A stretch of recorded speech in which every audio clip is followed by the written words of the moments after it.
Excellent. Good. And with that, I suppose we should say good evening to everyone and all our viewers. Welcome to Conduits of Chaos. This is our first live stream of our D&D campaign, The Darkness of Amon'Gul.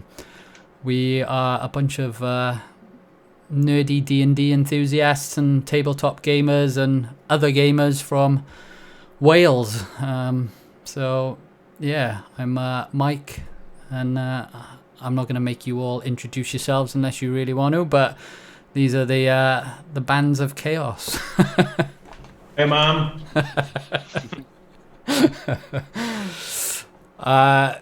Cool. Yeah, we had a few tech issues sort of getting this up and running, so thanks for your patience if you were holding on. But what we'll do is dive straight in. We are about, I think this is our 15th session into our campaign. We concluded chapter 1 in, what was it? What did we say? June June the 29th. June last year. And just after a summer hiatus and everything, it took us a while to get back up and running, but here we are. So New babies, new jobs. It's all been going on since then, hasn't it? Real world stuff, guys.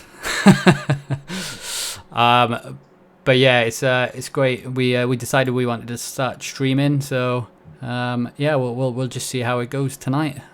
You decided, Mike. You decided. Well, everybody was on board, right? I mean, I haven't signed anything. Didn't you get the consent form in the mail? No. Nope. I have an NDA. I mean, I'm here, aren't I? Right? That is true. Excellent. So we're gonna start with chapter 2 of the campaign. Don't worry, for everybody, you haven't missed out on too much. I mean, a lot of exciting stuff has happened, but I am gonna give a sort of recap to the world now, just for everyone's benefit, and a recap for all of our benefits on what has been 8 months since we last played, or thereabouts. So yeah, let's get into it then.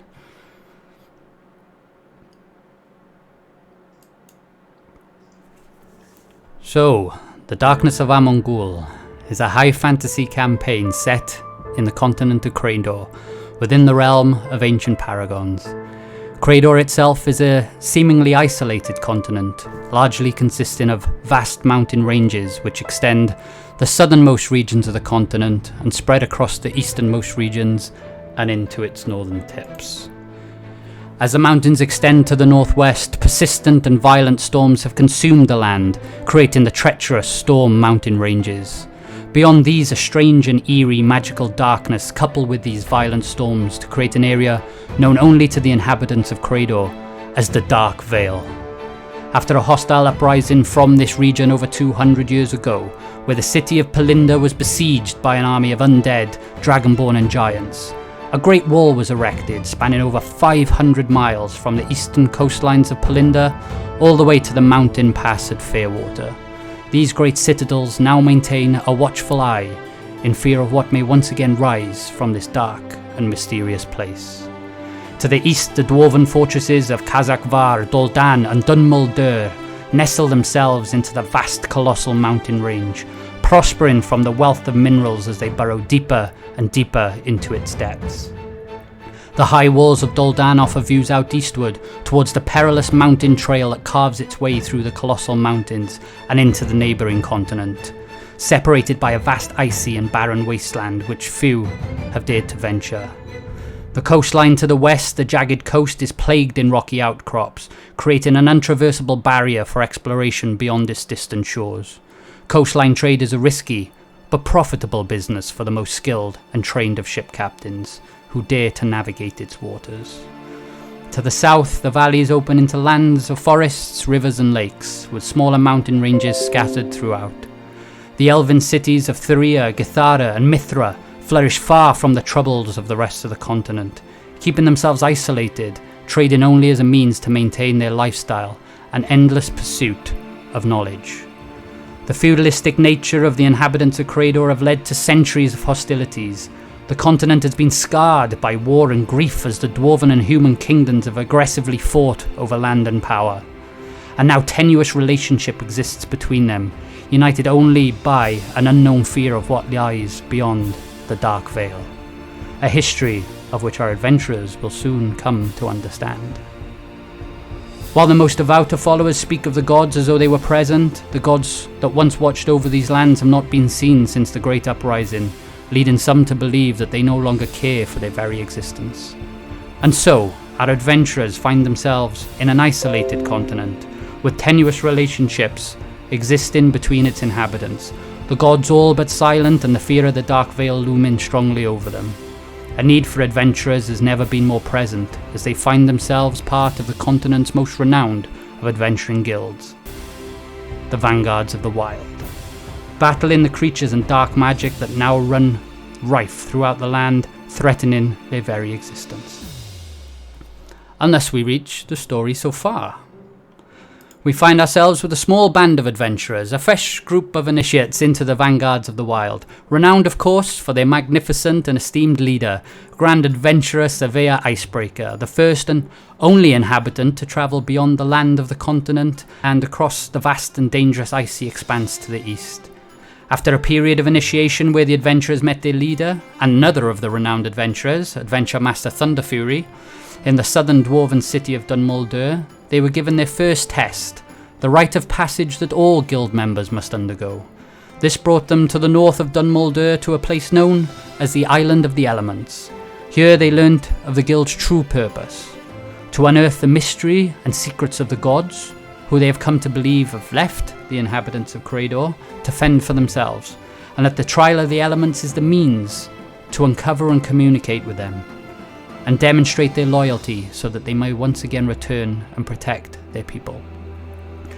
In the trial of the elements, the adventurers found themselves battling the powers of air, earth, fire and water, and on successful completion of the trial, the adventurers were given a choice.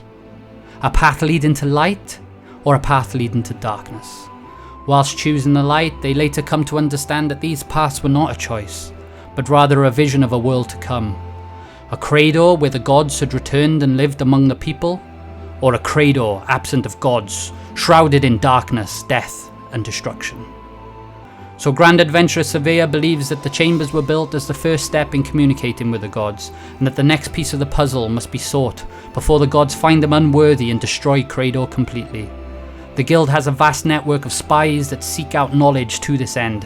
However, the world in recent years since the Northern Uprising has become perilous, leading the guild to be thinly stretched with heroes powerful enough to battle its ever-growing darkness. The guild's purpose is also to help the inhabitants of Creydor and continue the good deeds of the guild in protecting them. So we find our adventurers having travelled hundreds of miles and encountering various challenges in this vein, fighting rust monsters, werebears and bandits alike, as well as in search of knowledge of their true purpose.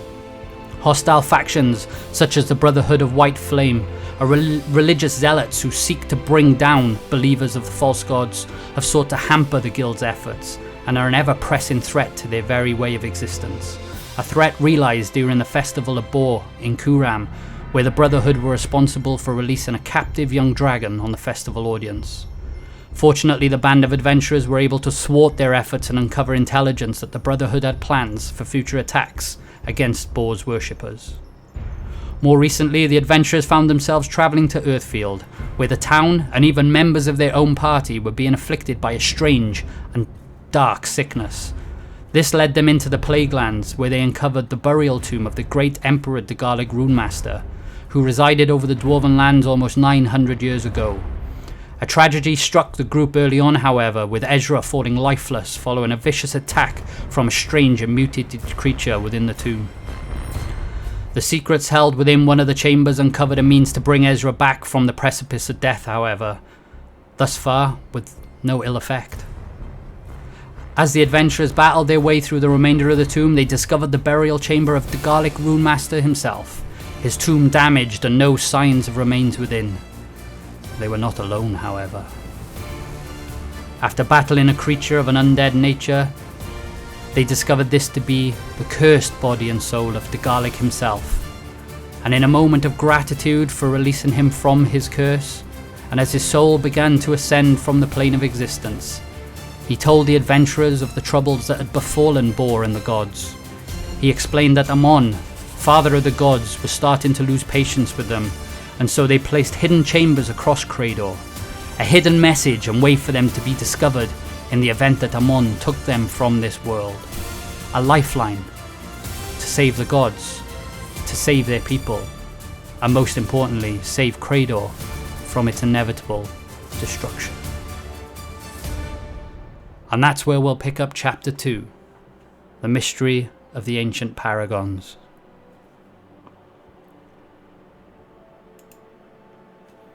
And I'll bring us back. So I know none of you guys have heard that recap and intro. I know you had the handouts, but did that pretty much surmise everything that you remember from 7-8 months ago? Certainly helped me remember some things that I'd forgotten. It made it sound really heroic. Oh, that wasn't my goal. Yeah, good recap though. Excellent. Obviously, there's a few bits that I haven't gone into too much detail, but yeah, has anybody got any questions on the story so far, or feel like, you know, something in the back of their heads that they just want a little bit of a refresh from the last chapter? I think I'm good. No, pretty good. Questions should come with time, perhaps, maybe a bit, but good for now. Ezra's face is telling me different. Only one. Ryan was on about the Forgotten Mountains earlier, and I think you've answered that question by the message from the Garlic at the end, right? Ah, no, I didn't. No, you didn't. No, so you're right.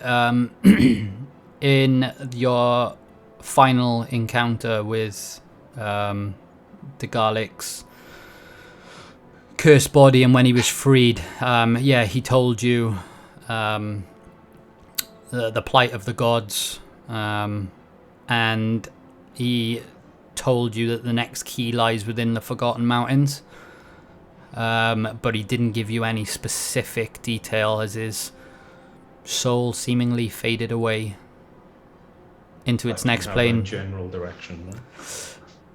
Yeah, he thanked you for freeing him from his curse, but freeing him, he could just feel his soul slipping away to slumber, and yeah, you only got a certain amount of information from him.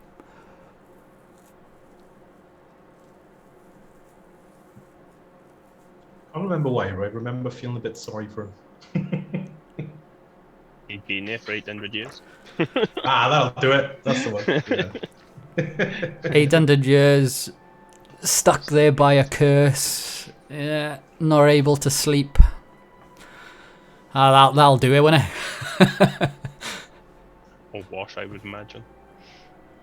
Damn stinky rat. Okay, if you've got no questions, obviously we'll pick questions up as we go along, and if you do remember anything, just give me a shout. But we'll start off session 15. Yeah, so I haven't got you on the battle map overlay, but let's chuck that up now.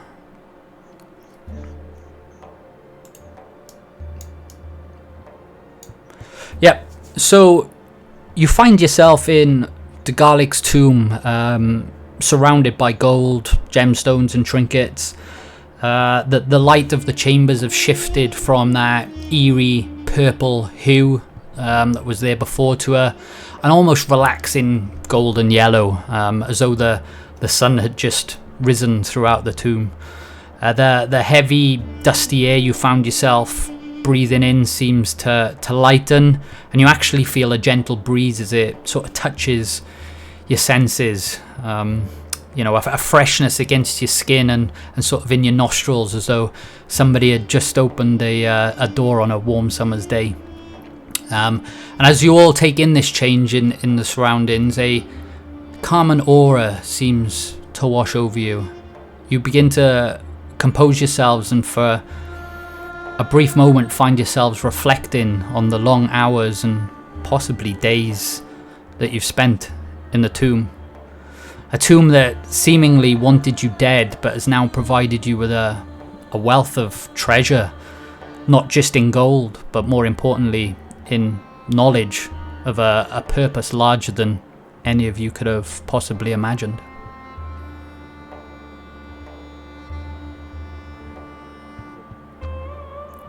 Right.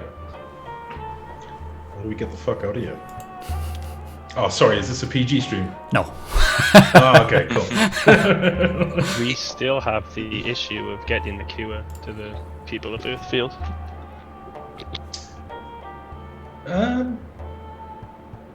Well, who knows what's happened to the people of Earthfield now that we've lifted the curse on this tomb? Yeah, we could send them to come here if they need to be cured, perhaps, if we can't bring the cure to them.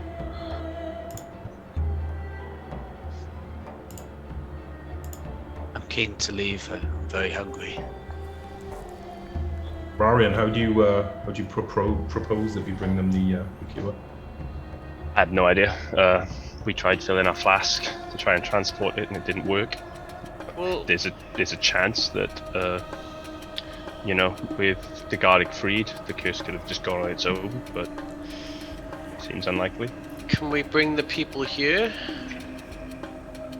Could do. Would Yeah, it's mean like- a lot of people die on the way though. Is there somebody in town who might be able to, like, make it easier, like open a portal or something like that? I don't know, like, Scarmon, do you know? Well, I mean, there's some powerful magic people in town. none of the adventurers there are of the conjuring folk. The church? Nay, the clerics. They deny how to summon any portals. Our best bet would perhaps be for us to summon our leader himself. Sevilla might be able to open such a portal. We could get a message to him. I mean, that's got to be worth doing. Is that going to take more Is it time? quicker to just get back to getting- the town? We could go back to town first and see if our adventures have had any effect, and then if not, Yeah, because things could have got worse in town while we've been gone as well, couldn't they? I mean, I don't know how long we've been gone. It could have been a long time. It feels like we've been in this chamber for some time. As the infection got worse.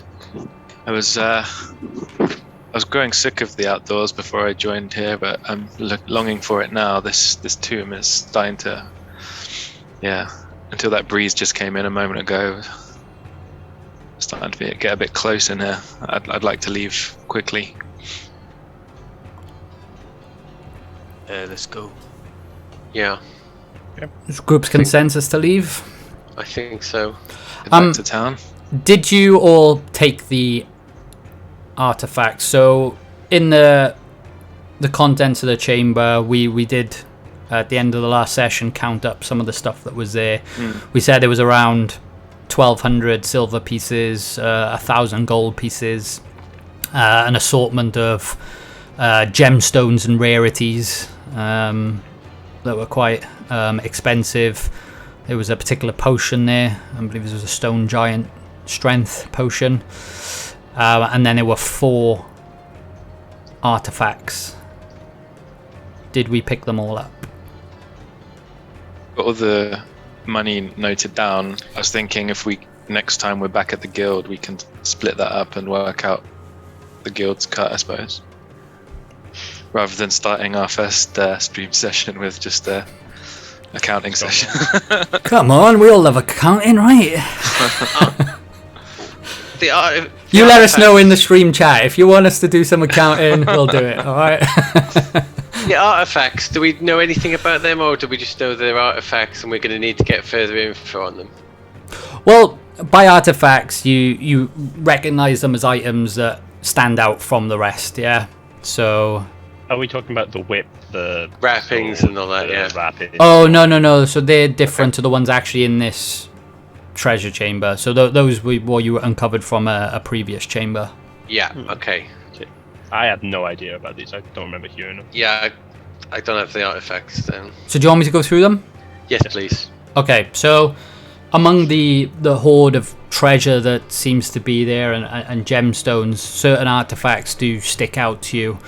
The first is what looks to be a gemstone that is really different to the rest. It's made from what looks to be like a cloudy red marbled stone that has been polished to have a reflective shine to it.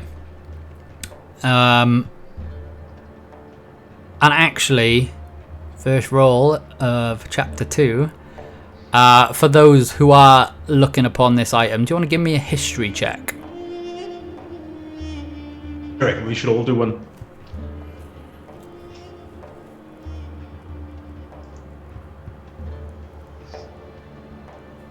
Nice.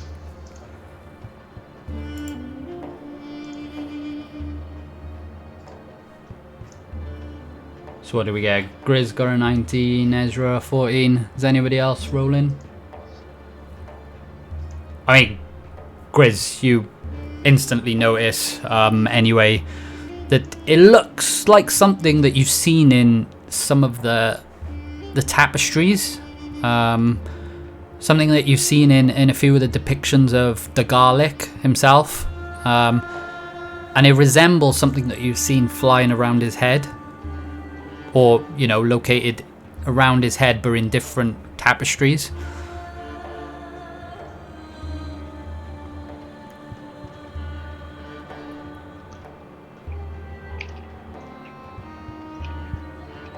It looks important.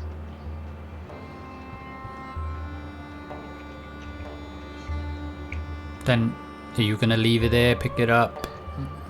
Can we have a description of all the items first, and then we should decide whether... I think we should decide whether we pick up from there. Okay, yeah, sure. Yeah. Are these the items that Cathbad found? Like he found Yes. something that sounds like that he found. Yes, a blade. they Yeah, are. Yeah. Oh right, okay. Oh, so okay, yeah, all right. If Cathbad, have you picked them all up then? I think I have. Yeah, sorry. I thought we were. I didn't realize we were talking about the same one. Sorry, So I yeah. have found Boarstone. Yeah. Which were the other ones that were picked up? One sec. Boarstone, a staff of binding light, Yep. I think. And I can't remember if I picked this one up here or before, but the Ring of Rosemerta's Cold. No, that was from That was a previous one. session. Yeah. Okay, there was another one somewhere then, wasn't there? It was the Iron Bands of Binding. I didn't pick those up. I thought Grizz or Lovak might have picked those up, but I might be wrong.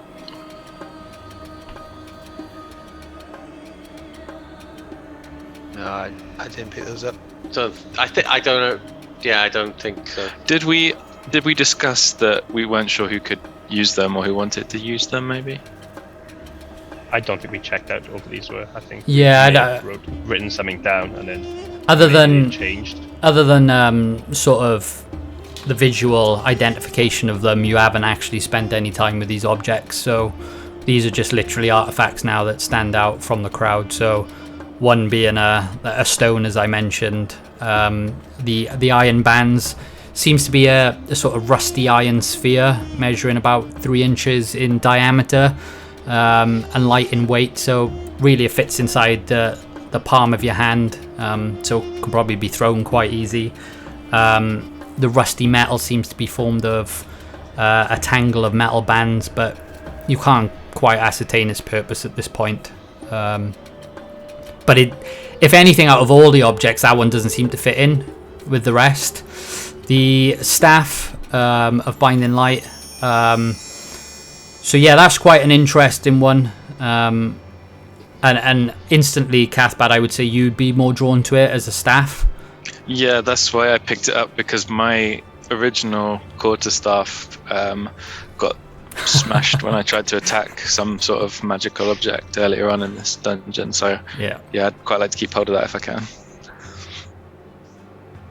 And plus, it's got a hand on the end on this picture, which looks... Yeah, so a brief Creepy. description of that. So it's made from a bough or sort of branch of a tree that is unfamiliar to you. You don't know exactly what the wood is, but at its center there's a slight bend in the branch similar to that of an elbow, but more strikingly is the top of the staff, where smaller branches and twigs have sort of twisted around and formed themselves into fingers, forming a human hand. And the hand itself is grasping a small spherical object which has an almost clear and see-through tint to it.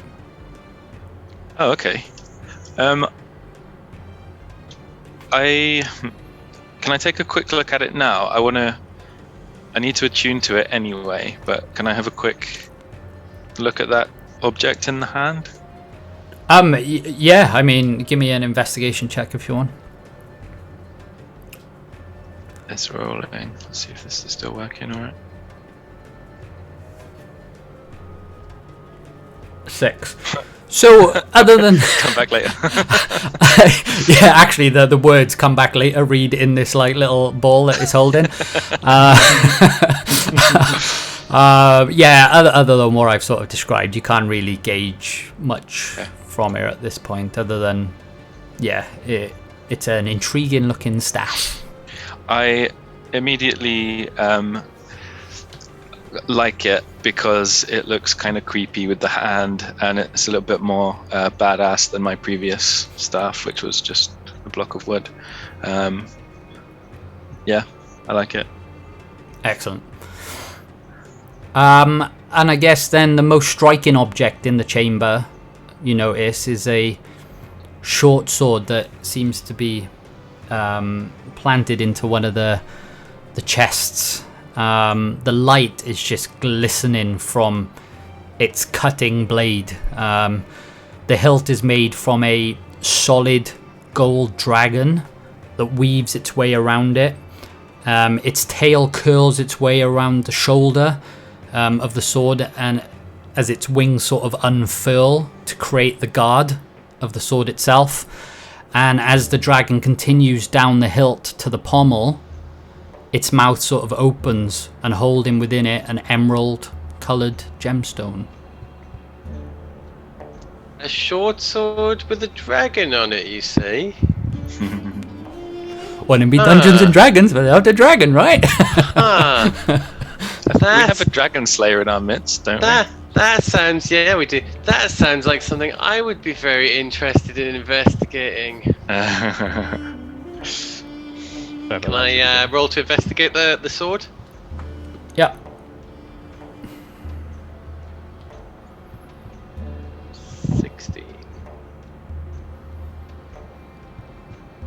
Cool. Yeah, I suppose as you sort of look at it and pick it up, it has a strange lightness for it that you wouldn't expect for something that's, you know, a sword that has a gold dragon as a hilt. You know, you'd expect it to be a lot heavier, so almost finesse in the way that, you know, it's being crafted and created. But beyond that, you sense a sort of strange aura about it, but you don't really sense much more beyond that. Okay. Well, I want to pick it up and put it in my bag. I want to find out more about it before I try and use it, because, you know, but it is calling to me. Is everybody okay with that?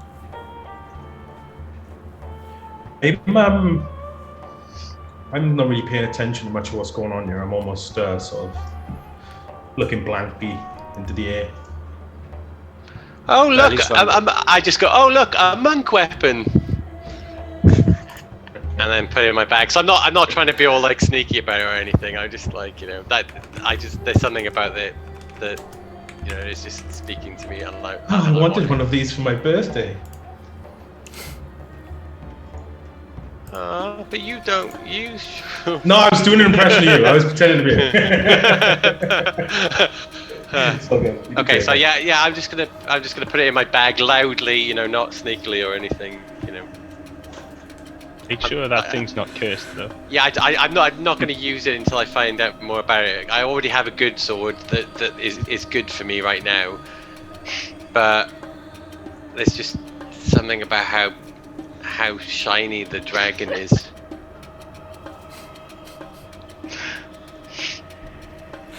It's the best bedroom at the inn. It's like all over again. I forgot about that. I'm going to say nothing. I just noticed on my character sheet from the last time we played that Cathbad was deafened by one of the fights. So while this is going on, I'm sort of just like... Huh? Ooh, how long did that deafen last? I don't know. That's Can't a really good remember it question. happening. It didn't last 6 months.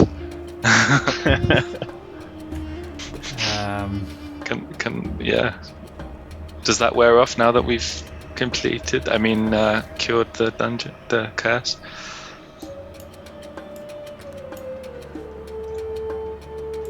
Yeah, Gav makes a good Yes. point. Grizz and Drent are the wrong way around. Yeah, I've just switched them around. Apologies, I just noticed. It's technical issues with the whole Zoom screen capture and first time streaming, so bear with us, guys.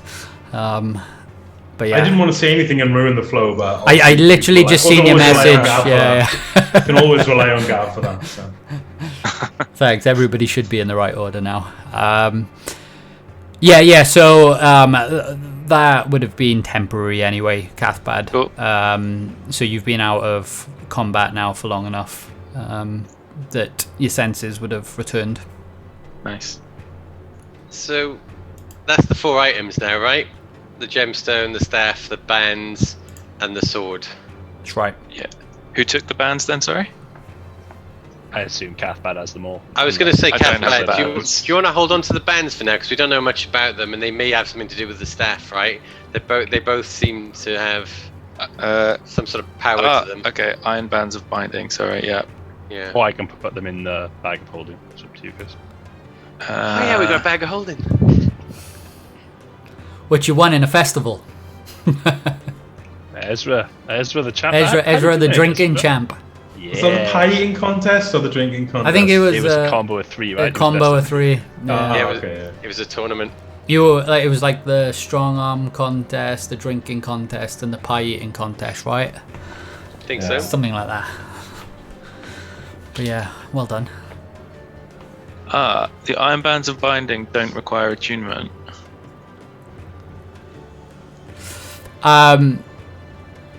Yeah, so you still need to investigate these items to sort of understand where they are. And if you don't know what it is in the first place. I don't think it's something that Cathbad would be interested in personally. So I don't know if anyone else knows what they are. Shall I just investigate them and sort of give a brief description of what I found? Pass them over here. Yeah. Chuck them to here's Scumron. Thanks, What's Scumron. this? And he sort of picks it up and he's like, you've seen these before. Good at tying people up, these are. And he tosses it to Ezra. I think you'll do well there, big man. I have no clue what he's talking about. It's, yeah. Hey, Yeah, I'm happy for them to go in the bag unless anyone wants them.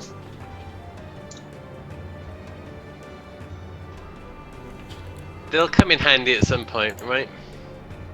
Yeah.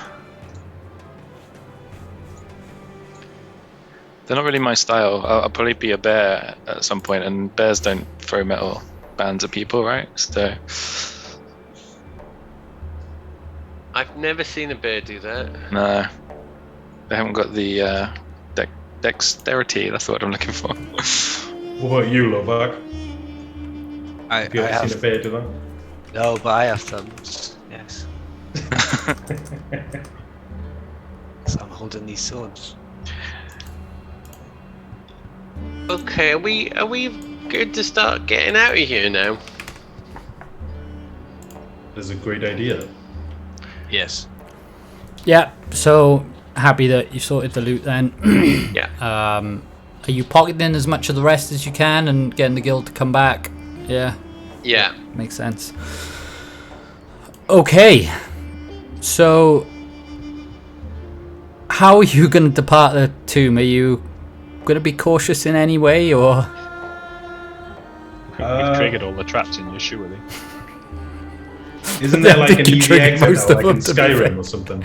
Yeah. Where's the easy exit though? Where's the Skyrim Fast exit? travel portal, yeah. If you climb into the snake's mouth, I think that's the way out. No, you get that. So going back to what I said at the start, you get that sort of sense of calmness and that fresh breeze. The doors have opened, so as you recall when you first came in this tomb, all the doors seemed to close and lock you in behind them. So the doors have just appeared to open now, and that eerie purple hue has become golden. I mean, it looks pretty safe. I Yeah, think. let's just let's- walk back semi-cautious, isn't it? Yeah, let's not run out of here, but let's not feel like we need to sneak either. We could miss the trap, so I'll keep an eye out for some traps. Okay. Thanks, Slovak. Excellent. So, as you make your way back through the tomb, all the traps you encountered and didn't encounter appear sprung and disarmed, as the golden hue sort of lights your journey back to the initial chamber where you first entered the tomb. The daylight in this chamber pierces its way through the entryway as you take your steps back in to the outside world. I'm just going to switch over to this. Can I get everybody to do me a perception check, please?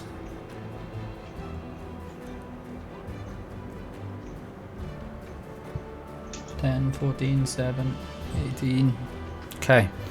So as your eyes slowly sort of readjust, the landscape that was familiar to you when you first made your journey here has started to transform.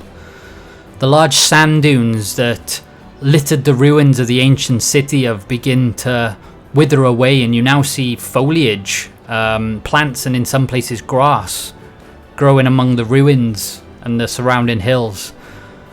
And as you take a moment to listen, a slow tap, tap, tap, tap, tap, tap, tap, tap, tap, tap can be heard as raindrops begin to fall from the heavens and bounce off your armor. And the smell of that sort of first rain fills the air as the dry air around you becomes less humid, or less dry and more humid, sorry. And Cathbad, Drent, as you look a few kilometers away towards the smaller mountain ranges that overlook the ruins, the rain has actually turned into a heavy downpour, and the arid rocks now give way to a small waterfall, creating a trickling stream that seems to slowly be making its way towards you, and a sort of large ground depression to your east. You sort of look at each other, and almost without saying, you get the sense that this is unusual and not what you expected when you left the tomb. That doesn't look good. This is no natural river. Or it is It's turn into its previous. yeah. Was it rushing towards us? Sorry, Mike. Yeah, so coming towards you, but just as it almost seems like a natural flow in the way of the land, and it's going into a depression that sits to your east. Okay, so I thought you meant it was literally coming for us, like gonna take us downriver, like. No, it's not like a water elemental. It's like coming for you. Like, I'm gonna get you. No. Okay. I believe you're right, Ezra. So does this mean it might be easier for people from the town to get here?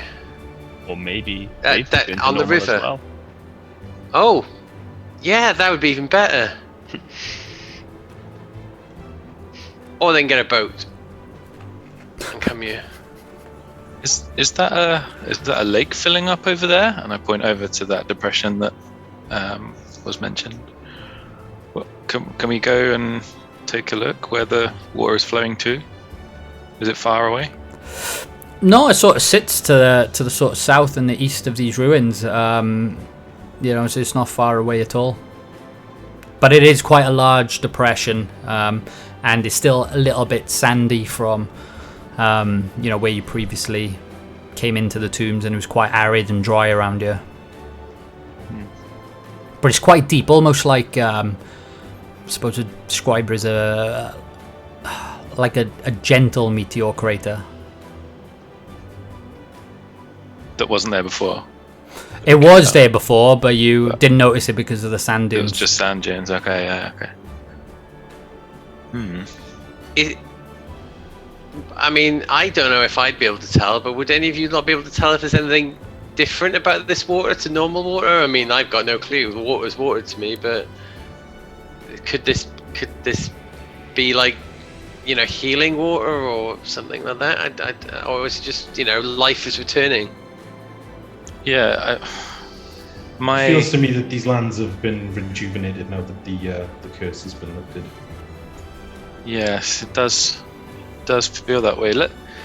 Can we go over to the river or the new stream, whatever you want to call it, and I'll give it a go. Just like dip my hand in, maybe like have a sip.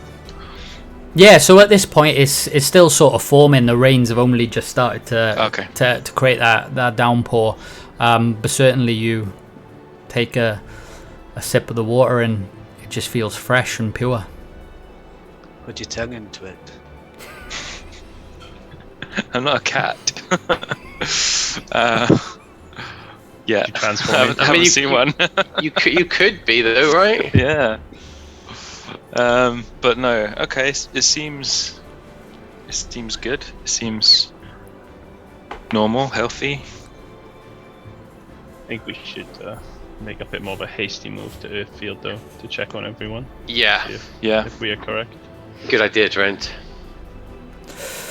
So, actually, based on Cathbad and Drench rolls, you sort of look up to the sky and it almost feels like a sort of new day has just dawned. So it seems like early morning to you. Too early for people to be awake in Earthfield. It's like, and I can't remember how far we have to travel back. It's about a day's travel. Oh, okay. So we're not cutting it close anyway. Then it's just.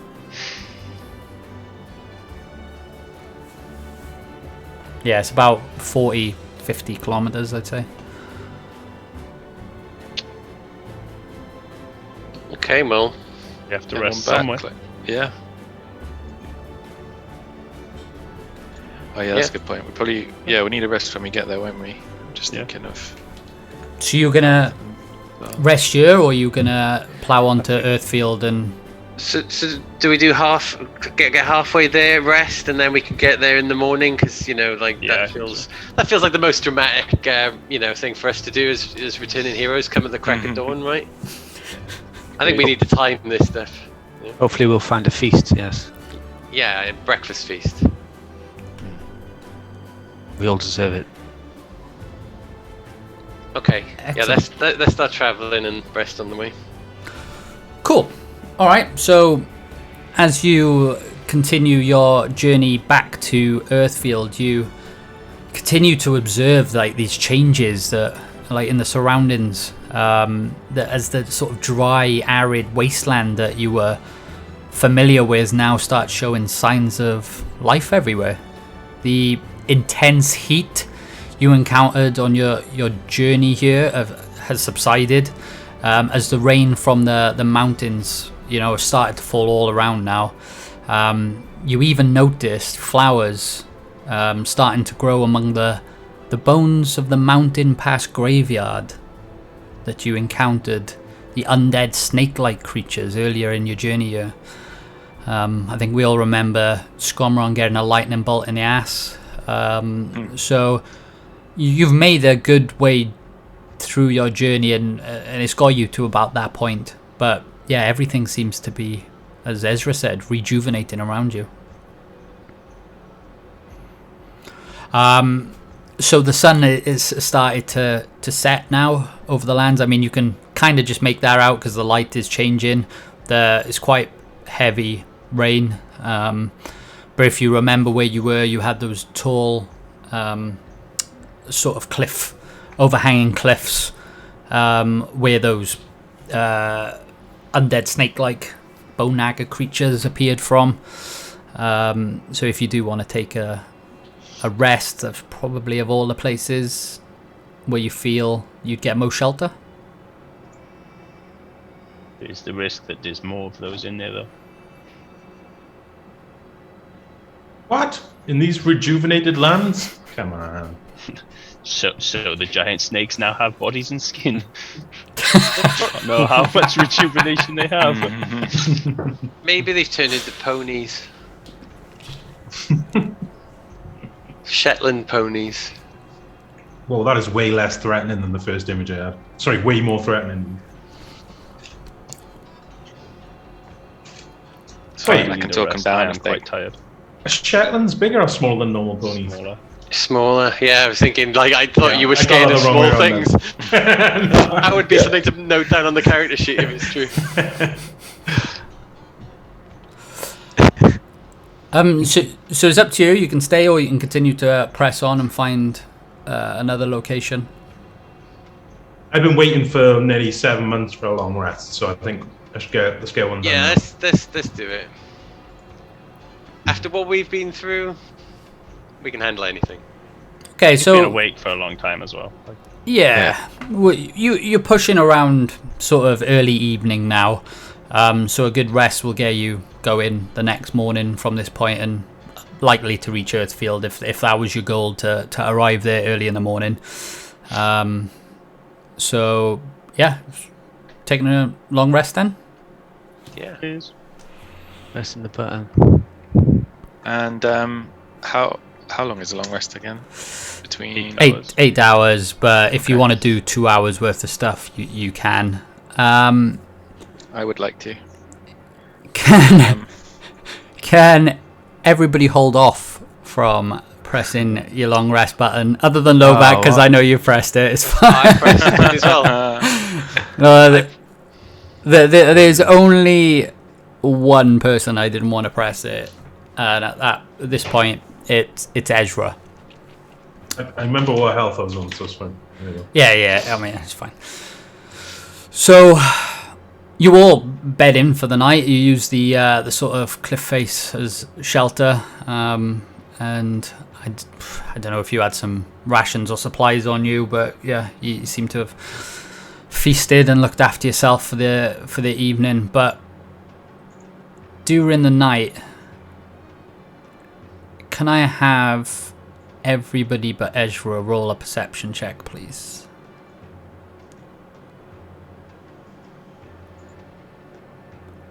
Oof. Just wait on Cathbad, is it? Yeah, so it's coming through. Or it should be. The 20, right? Yeah. Yeah, I've seen you in D&D Beyond, but... Oh, is it not come up on there for some reason? Oh, yeah, I don't know. It's a 20. Okay, 20, that's perfect. So, yeah, so you're partway through your sleep, and you're awoken by the sound of Ezra thrashing around and shouting out in his sleep. And in your daze from awakening and in his violent thrashing and mumbling, you can't quite sort of make out most of what he's saying, but you do hear a few faint recognizable sentences and words along the lines of, "No, I'll kill you. You'll never have my soul." He really wants his salt. Meanwhile, in fact, actually, what do you guys want to do?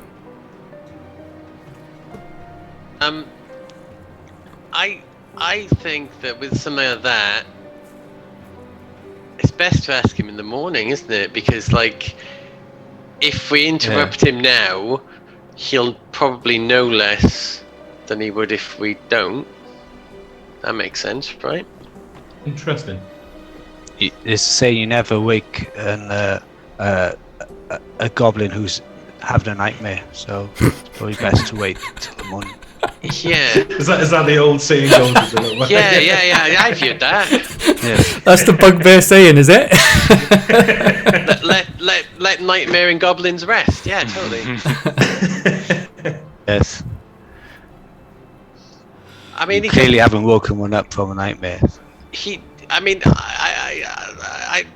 I imagine he's like, it's like, you know, but you don't wake people when they're sleepwalking, do you? And I know he's probably having some amount of torment, but he doesn't seem to be hurting himself. I mean, if he was hurting himself, I would change my mind in a second, but... He's not hurting himself, but he is violently thrashing around, and you've spent many a night with Ezra. Yeah. Obviously in a nonchalant way. And you notice this is out of the ordinary. Okay, look, that's my snap judgment. If anybody feels strongly we should wake him, I'm more than happy to do that. I just think, you know, we might learn a bit more if we let it run its course. I'm just going to move his great axe to the other side, away from him. I mean, that's sensible. I have no inclination to get involved here, to be honest. Ben's flat out. Because he was like 8.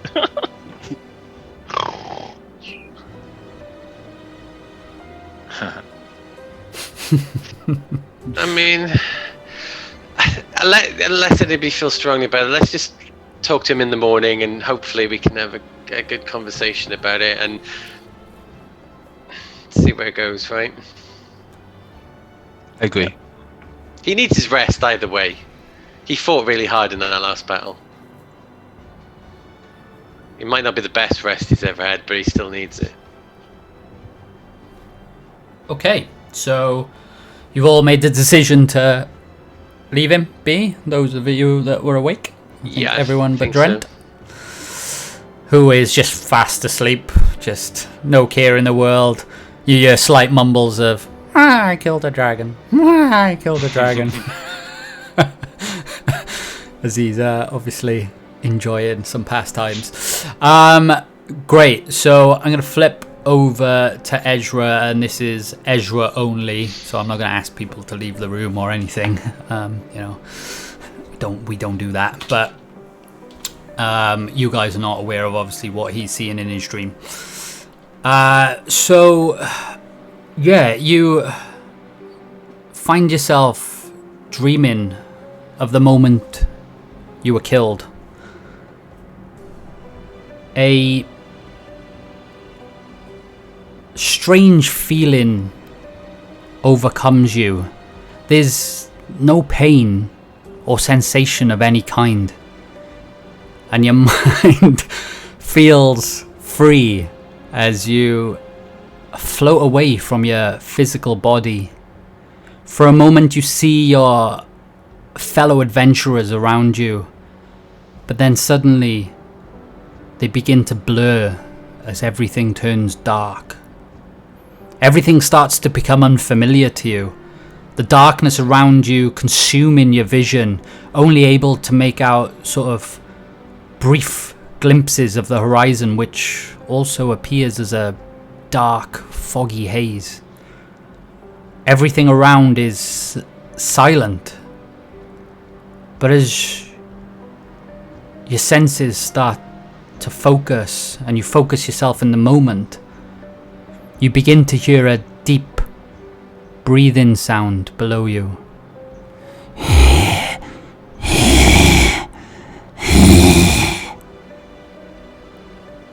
As you look to the shadows beneath, 2 yellow eyes peer out at you from the darkness. And as they close, you start to panic as it disappears and darkness once again takes over. You just don't know where you are, and you're frantically looking around, and the breathing that came from below now feels like it's surrounding you.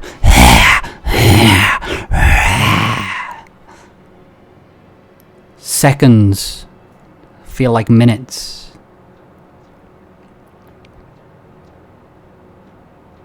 Then suddenly from the darkness above, the words Yorg echo out. And as you look up, a dark, demonic creature stares down at you. Big black wings unfurled, its gangly arms and claws wrapping your body, making you feel trapped. Its eyes gaze directly into your own as the very essence of your soul starts to feel as though it's being torn from your body.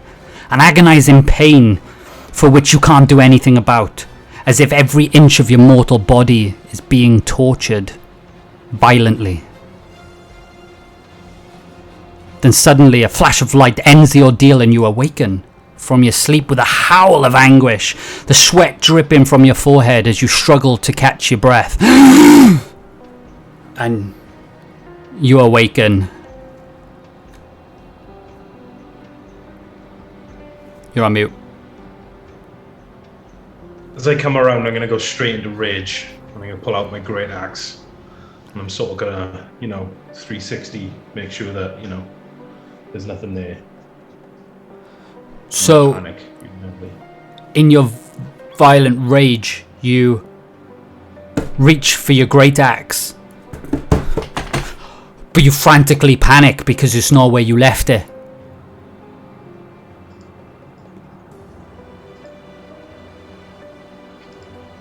What about my hand axe? Do I have any of my axes? So yeah, I'll keep reaching for something just to, Do I find anything? Yeah, so in your panic, you manage to grab. Yeah, I think you have a. Do you have a short axe? Or hand axe? A hand axe, yeah. So you grab a hand axe, and you're there, like panting, like your heart feels like it. It's beating out of your chest as the sweat is like dripping into your eyes. Where's everyone else at this time? They have actually gone to sleep. So in the moments where, and you wouldn't know this, that they've thought about waking you, you've continued to sort of thrash violently in your sleep, but they've gone back to sleep in the time that you've awoken. Okay. I guess I'm going to sort of realize that I've sort of come to, and that whatever was just going on was, is not here now. And I'm going to take a short walk, get some air, try and sort of move just a little bit away from the camp, and I guess spend the rest of the night awake, thinking on what I've just seen.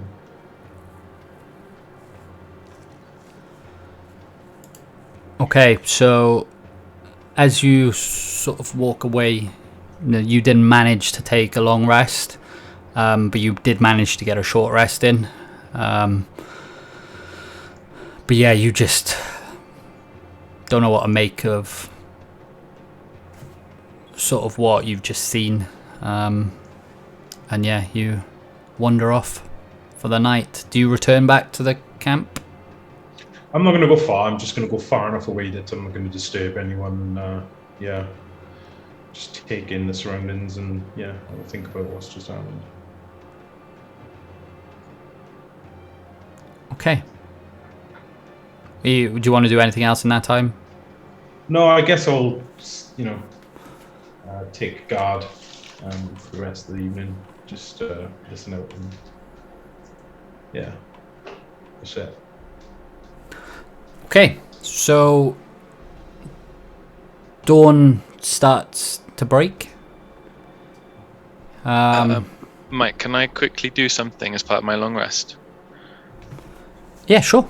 So sorry, just before I go to sleep with everyone else, and obviously, but just before everyone else wakes up, I wake up an hour or two before and start inspecting my staff to get myself attuned to that. And I sort of see Ezra wake up and come back from his walk, and sort of just give him a little nod and just carry on looking at this staff with the cool hand on the top. Cool, so you're going to take your short rest to attune to the item, yeah? Yep. Okay, yeah. Happy for that.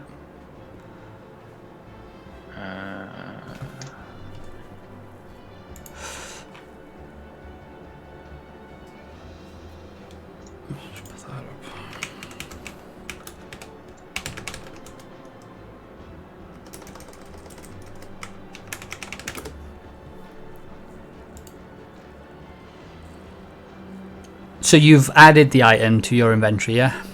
Yeah, I've got it. I'm just following some. So you can see the details of the item that you've now attuned to, yeah? Yeah, I've got it. Yeah. Okay.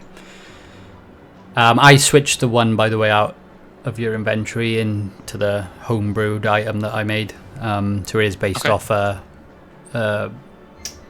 DM's book item, but I've changed some of the stats on it. Okay. Okay, so your one should say radiant damage on it.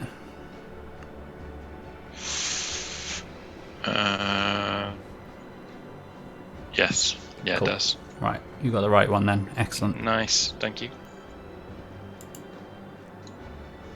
Yeah, so as you attune to the item, you feel like you've become one with the bough and the branches of this staff, almost as if nature was calling you to it. And you feel a sort of magic aura radiate from it. And as you do, the clear ball that sits in the hand starts to emanate with a slow glow of white. Ah, okay. Can I investigate it further just to get a bit more of a feel for what that's doing? I'd say if you want to give me an Arcana check. Yeah.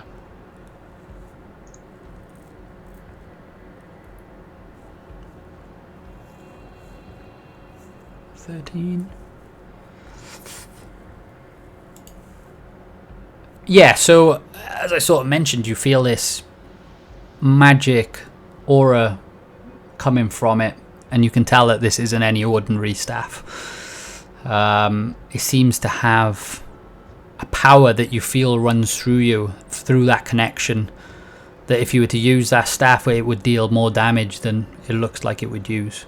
And beyond that, you feel a sense that this orb is enough to weaken a target. Okay. But that's all you sense from it.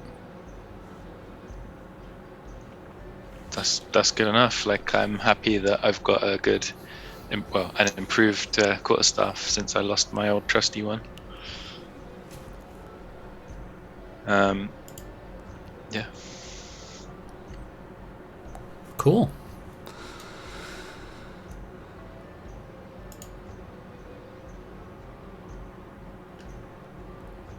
Right. I just want to sit. Go on. I just want to sit there and sort of just watch Ezra. I'm trying to figure out if now is a good time to speak to him or not, and I kind of get the sense that maybe it isn't the best time to speak to him right now. So, yeah, you've all awoken, and you sense from just a gaze around you that Ezra isn't among you, but you do quite clearly see him sat beneath a rock a little distance away from you. Yeah.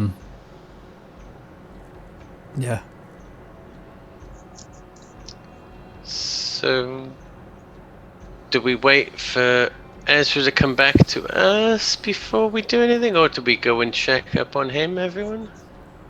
Let me give him his axe. Why have you got his axe? What happened? Oh yes, you were snoring. It appeared that he had a nightmare and that like he was gonna, do his thing that when his forehead goes a bit veiny and he gets a bit angry. So I just moved his axe away from him. But yeah, he seems fine now, so he might want it. Plus, That's probably why he walked off looking for it. yeah, he might not have caught breakfast because I had it. So Yeah. yeah. So I walk over. Here you go, Ezra. Here's your axe. What's his name? I sort of delay for like 3 seconds and then sort of turn towards Lowback and thank you, Lowback. You're welcome. You see any breakfast out there? I'm afraid I don't have the energy to look. Not a great night's sleep. Yeah. I did catch you tossing and turning a fair bit, to be honest. That's why I took your axe away from you. Thank you, friend. Appreciate it. And I know how short-tempered you can get, so... We can't be Yes. far away from Trade Crest, though. It shouldn't take us long to get back there. Yes. Well, I'll just scan the area, see if we can get easy breakfast, and I'll catch you later. Yep, see you in a bit. I'll just wander off into the greenery, the forest, where there might be newly invigorated landscape. yeah. Or the desert, yeah. Maybe some scorpions in the forest or something. So. You can sure give me I guess a nature or a survival check. Yeah, they sure do. Okay. Yeah, as you sort of scutter around as foliage, as I mentioned, has started to grow. The sand appears to have swept away. You look underneath a rock or two, and yeah, you do find some grubs. I'll just eat. How many? There is around 3-4 grubs. They're quite chunky. No, not even one each. Okay, I'll just eat them to myself. Carry on looking.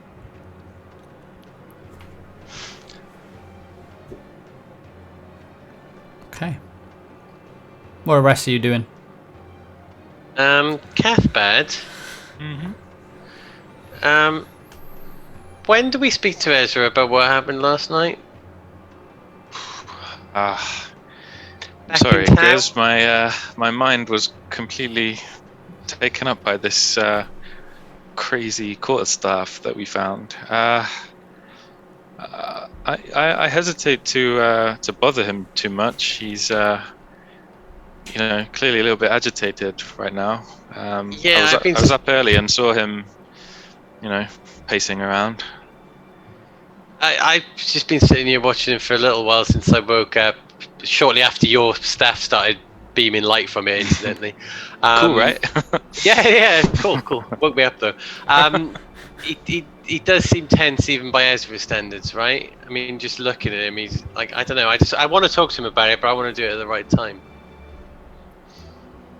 So Have we? should we get back to town and we can kind of, we can get an ale in his hand, and then maybe that's the time to have a chat about it, right? When we've got, Nice cool glass of ale. That sounds like a reasonable approach, I think. Okay. Thanks, Cathbad. Ah, no worries. Okay, and Drent, what were you doing, sorry? I'm guessing Drent wasn't there for that, so he's asked them about it. Everyone's gone and skirted around talking him, so he sort of chuckled to himself and then thinks, fuck it. And he'll walk over to Ezra. He'll go, morning. Everything okay? Guys reckon you had a rough night.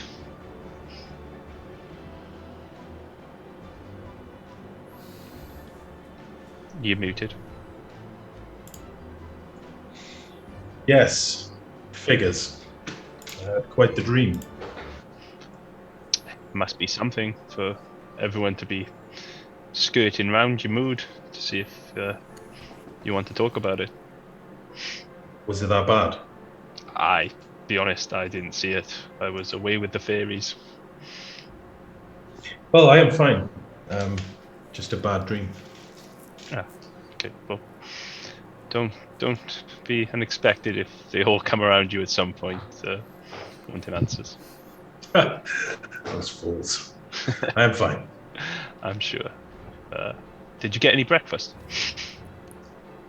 I did not. Though I did see Lovak leave the camp early for some. I'll see if I can go get some with him now. See you in a bit. Very good. Going to help Lovak. I'm going to find Lovak now. Excellent. Okay. Yeah, you go away and help Lovak. Do you want to give me a nature check while you're there?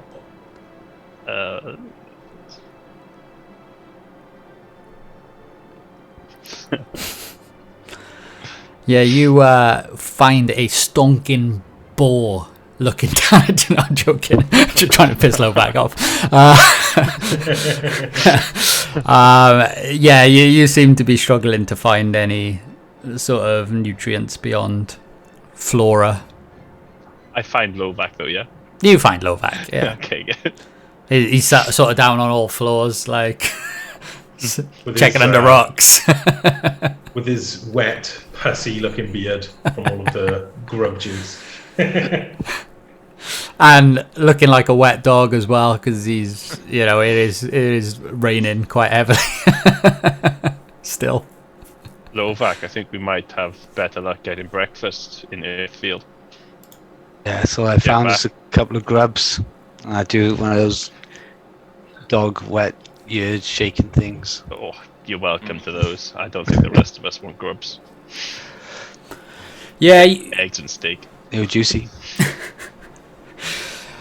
You'd say that dawn is not unbroken, so we're looking around 6 in the morning, 7 perhaps. The time Lovak's come back from looking under a few rocks, and you probably are around, I'd say, 5 to 6 hours from Earthfield at this point. We better make a move on then, lads. Do with some breakfast when we get there. Late one, 11sies. Yeah. We'll find that place that does the all-day breakfasts. That's it. What was it? The Doomhammer Inn? Or the Hungry Raven Tavern, wasn't it? There we go. There's Yeah, a couple. it had a sign outside. Had a sign outside saying all-day breakfast. That's all I remember. I suggest we go to the Doomhammer Inn. A very tasty breakfast there. Excellent. Did you sleep okay, Scumron?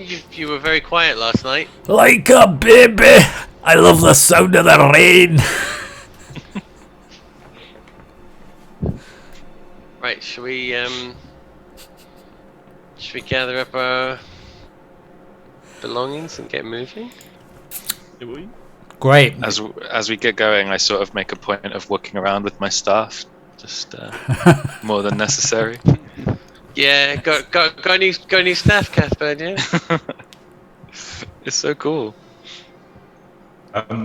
As we start, making our way, I actually start walking without my great axe, which I've left beside me where Lovak left it. So I don't know if anybody notices, but it'd be worth a roll or something. Say again, sorry? Did you hear me then? Yeah. Sorry, I missed what you said. So when Lovak gave me my great axe back, I sort of put it beside me by the rock. Oh, As okay. we sort of go to leave, I'm gonna sort of forget it, if you like. Right. Got So ya. I don't know whether anybody will notice it or not, but yeah. Okay. So I'd say Drent was the nearest to you at that point. Oh no, you went off to with Lovak. I went off Yeah. with Lovak. We would have walked back to where they were, though, past that. Okay. Yeah. Area, I think. So if two of you then give a perception as you sort of wander back via where Ezra was, sort of. Oh. Okay. Give you here on a 12.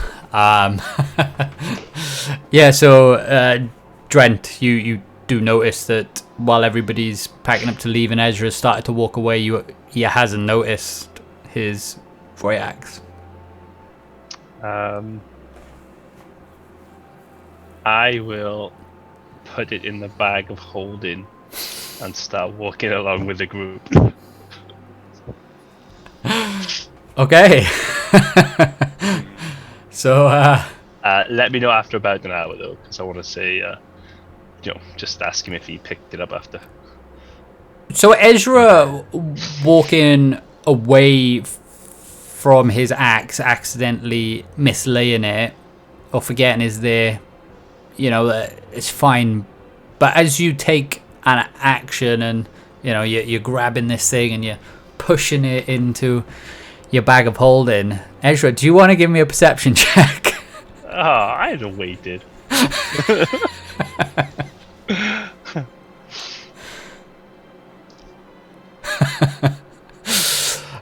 You don't notice it. So you're just like, oh, Lovak and Lovak and Drent have come back. Well, let's get going. Yeah. Okay. Would I have noticed it, though, yeah? Oh yeah. Oh yeah. You were there. I think your passive perception is enough for that.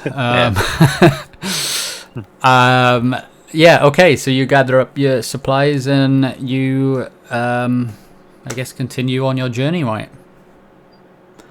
At which point, I think that's a good place for a short timeout. So let's take a quick break and reconvene 5 past. Does that work for everyone? Cool. Thanks. Sounds good. And yeah, we'll be back in 5 minutes, everybody on the stream.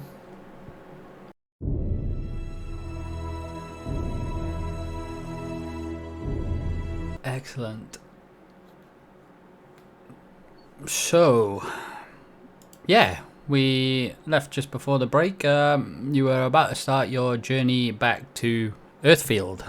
So yeah, you pack up your supplies and you start on your journey. As I said, you're probably around 5-6 hours on a slow pace.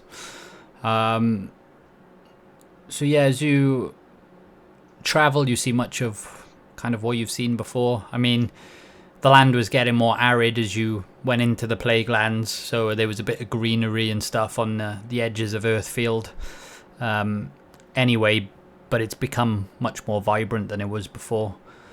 And as you reach the edge of Earthfield, your sense of excitement, and I say excitement, but the fact that you were looking forward to your breakfast, seems to wane slightly as you notice plumes of smoke billowing out from what looks like a number of the town's buildings. Oh shit. If when we see that, then I would like to turn to the party and say, remind me to tell you all about this later, and I would like take the axe out of the bag. Now it looks like something serious could be happening, and say, Ezra, you forgot this, and obviously pass it back to him and say, maybe there is more to that dream you had last night for you to forget your axe. Yeah, sort of slightly confused. I'm like, yes, Of course. Thank you, Drent. Sort of, shoulders back, remount my great axe on my person. I think we better make a double move in. It looks like Yeah, sure. Yeah. I mean, they could just be preparing a feast for us, right? Yeah, is the smoke white or is it black? Or... Give me a perception check.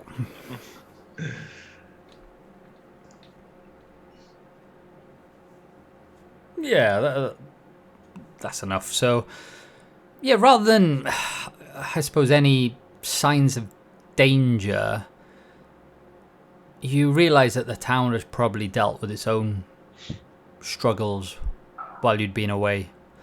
As you start to inch closer to Earthfield, many of the villagers and townsfolk are now picking up the pieces of damaged buildings and surroundings.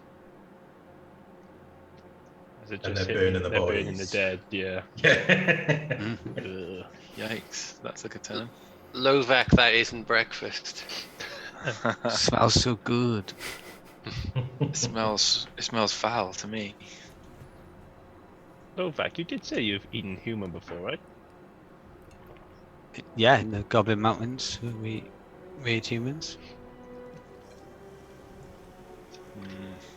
Not since I've left, I though. think these might be rotten. I look distastefully over towards Lovac So, and continue walking. so it's pretty safe to say that this is the aftermath. There's nothing like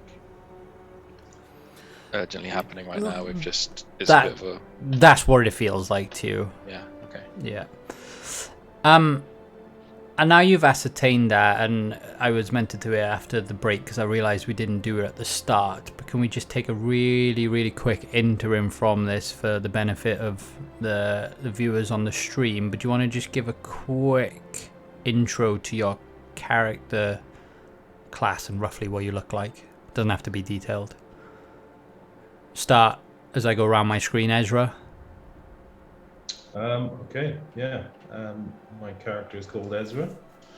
He is a human barbarian, approximately 6'8", and yeah, your typical gruff and I suppose working class looking barbarian type character. Yeah. Cool. Drent? Hi, I'm Drent. I'm a human bard. 6'1" in height. Short-ish, blonde hair. Very handsome. Got like a blue, almost trench coaty thing on, with almost like pirate boots somewhat. He's carrying a rapier. I said describe your character, not real life. Funny enough, he is the same height as me. I've just noticed he's the same height as me. So, and he's 19, so he's a bit younger than me by 20 odd years. Excellent. Grizz? Yeah, I'm Grizz. I'm a human monk. I have a bald head and a tattoo of an owl is prominent on my chest, and I'm about 19 years old as well, so I'm kind of quite young and naive and curious about the world, and that's my kind of core kind of vibe, I'd say. Cool. Cathbad? Yeah, I'm Cathbad. I am a human druid. Pretty standard druid look, I suppose. I've got reddish auburn hair, green eyes. I'm 5'10". I'm 27 years old. So, and I've sort of grown up as a little bit of a loner without many friends, and I'm sort of a bit of a weirdo in a lot of ways. Cool, thank you. And Lovac? I'm Lovac. I'm a bugbear. I play a scout in the rogue class. Previously, I was a hunter of goblins back in my home clan. and now I hang out with 4 humans and learning my way through a human life. That's about it.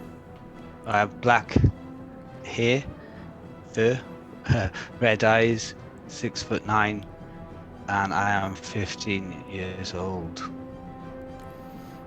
Yeah, so your typical bugbear, yeah. That What's that, probably human years? many people who 50 play years D&D old, have 4 years fought left. against. And in fact, anybody who's ever played Lost Mines, right? Probably. Oh, no spoilers. No spoilers. I might finish my campaign one day. Excellent, thanks for that, guys. Yeah, okay, so you start to sort of get into Earthfield. As I mentioned, there's people picking up remnants of shops and homes, etc. around you. Some people just wandering.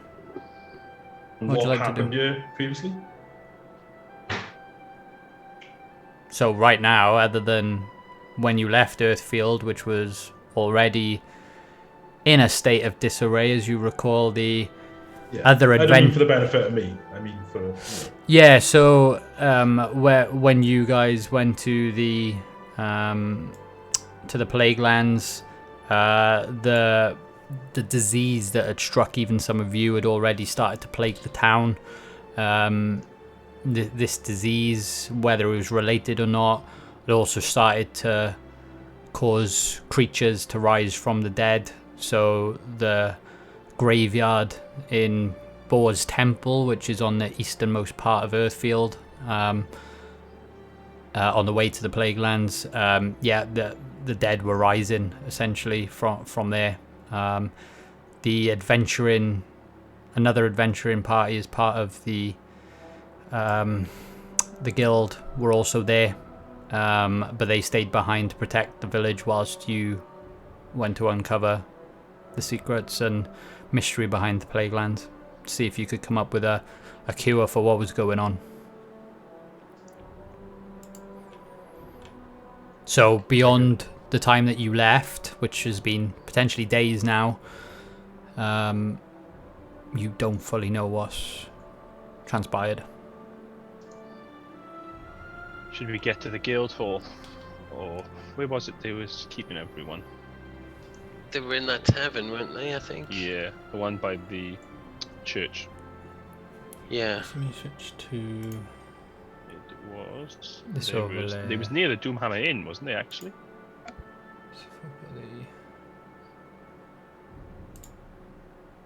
What can we see as we enter the town? Oh, I've loaded it on the wrong one. Sorry, I was trying to load the town map. I guess the first thing we see is the Temple of Bor, right? Which is... Well... Right. Yeah, so as you come from the Plague Lands, which is to the east, the route out to the east, you're going to pass Boar's Temple. And then as you come back in towards the top part of the town, so for those who don't recall, Earthfield is a town that's larger than sort of a lot of the villages that you've been to previously. It is split down the middle by a large cliff face, which separates the lower western half of the town from the upper eastern half. Still a map in the journal supplements. Yes, so it's the one that should be on the stream for the people from the people watching. But yeah, so the lower part of the town contains most of the industry and commerce, I would say. Sort of the farms, the brewery, the market and shops, along with homes of the workers, whereas the upper half contains like the temple, the town hall, and some of the more luxurious homes of the more wealthier citizens of the town.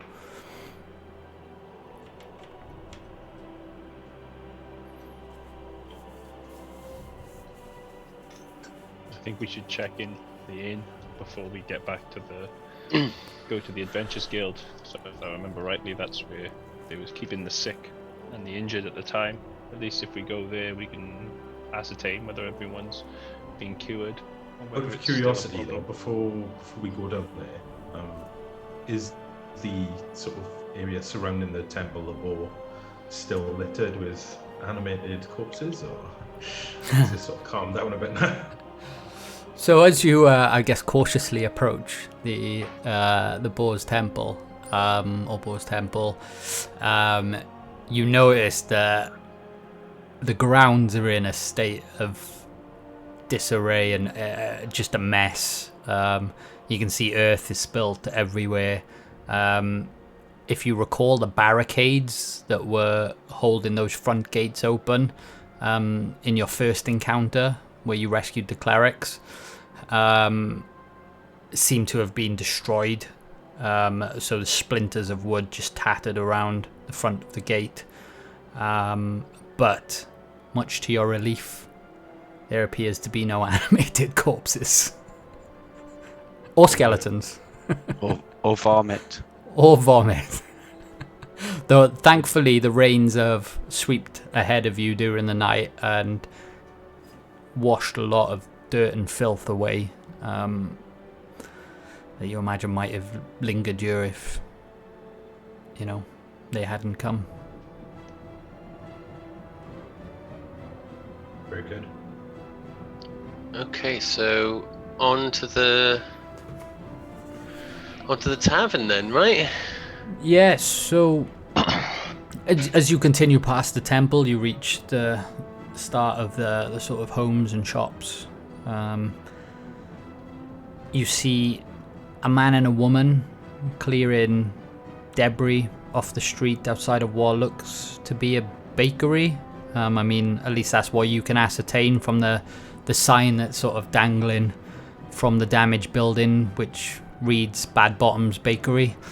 The large window face which adorns the front of the building has been damaged, and shards of glass and broken wood are littering the street.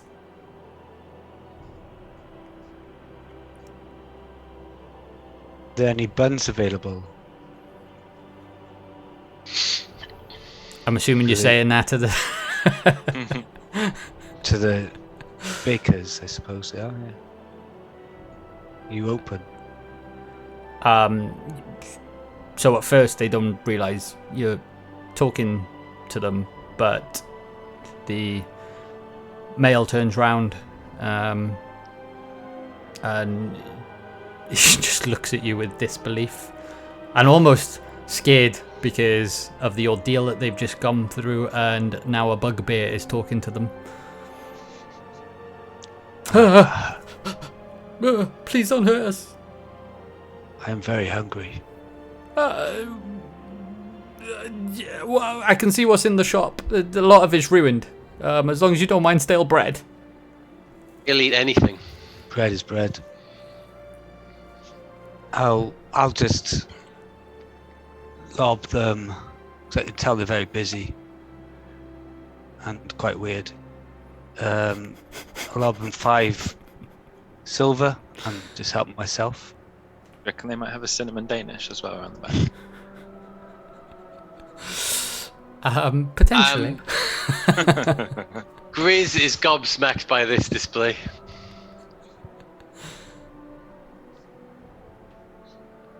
Hungry bugbear's gotta eat. Going to the tavern. The tavern's just around the corner, Lovak. You take me to places where they have awful food. Beer that turns your fur orange. Yeah, so I'll just grab some. Exactly. I'll grab some whatever, and I'll it's just a. Yes. Help bite. yourself. Help yourself. They collect the silver from the street that you throw at them, as if you'd exchanged goods rather than stolen from their shop. But they're just still a little bit scared. It wasn't an aggressive, lob at them. It was just here you go. Okay, thank you. And thank you as I scoff on some bread.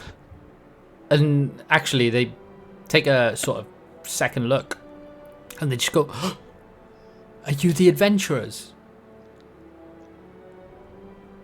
Yeah. Yeah. Where else could we be? With staffs like this. I mean, no offense, but the bugbear scared me. Oh, well, like after a little while, you get used to him. You don't even notice that he's kind of a bit scary and huge, right? Should I have shown my ID and I'll put my medallion? Sorry. Your medallion out, and you're like, It, "Sweet boar's relief." it's been a long journey. Great balls of fire. Oh, I was saving that for another time. Yeah, so you see a sense of relief wash over them, and they're like, "Oh, praise Boar that you've come to help us and save us.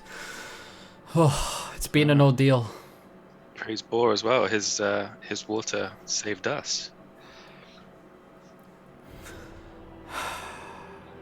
I'm going to ask, is the town now free of the curse that besieged it? In the most immediate sense, we mean. I guess so. I mean, me and my wife Iva here, we are merely bakers. We don't understand such things, but the carnage that had taken over the village but days ago seemed to stop yesterday evening. Around the time that you left that? Trying to figure it out in my head. And at first we were afraid to exit our barricades, but a few of the militia and local adventurers checked the surroundings, your fellow kin, and finally gave us the all clear. But a few hours ago, this morning, since then the town has been picking up the pieces of the wreckage. I look around at all the guys and I sort of go, then it worked. Certainly seems Would that appear way. so. I mean, don't want to count too many chickens, right? But it's. I mean, there could be. It could definitely have been a lot worse with us coming back, right? Oh, I don't know what it was like when you left, but along with the sickness that was already plaguing the town, the village came under attack from all manner of creatures. Not only did the dead rise, and we were in the firing line right here next to Bo's temple, but animals, critters, bears, even birds and rats, just from outside the village, they descended on us with vile evil. But well, might I say that you have this band of brave and courageous adventurers to thank for returning this town to some sort of normalcy. Yeah, we thank you for your courageous efforts.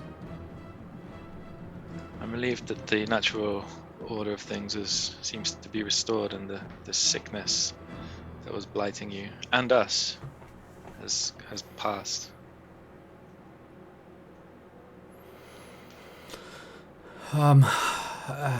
We must. Would any of you like any more of our goods? I can't vouch for them, but yeah, we must press on with recovering our shop. I'm I trying feel to like- squeeze you for some danishes, don't worry. I feel like you've been through enough, you know. I'll have one of your pastries when you're back on your feet. Not a moment before. I shall bake you my finest. Once the guild have given you the hygiene rating back again, right? We are the best bakery in town. We're the best bakery in town. And you will be again. Yes. Great bread you have. Very nice. And what was your name? Greg, was it?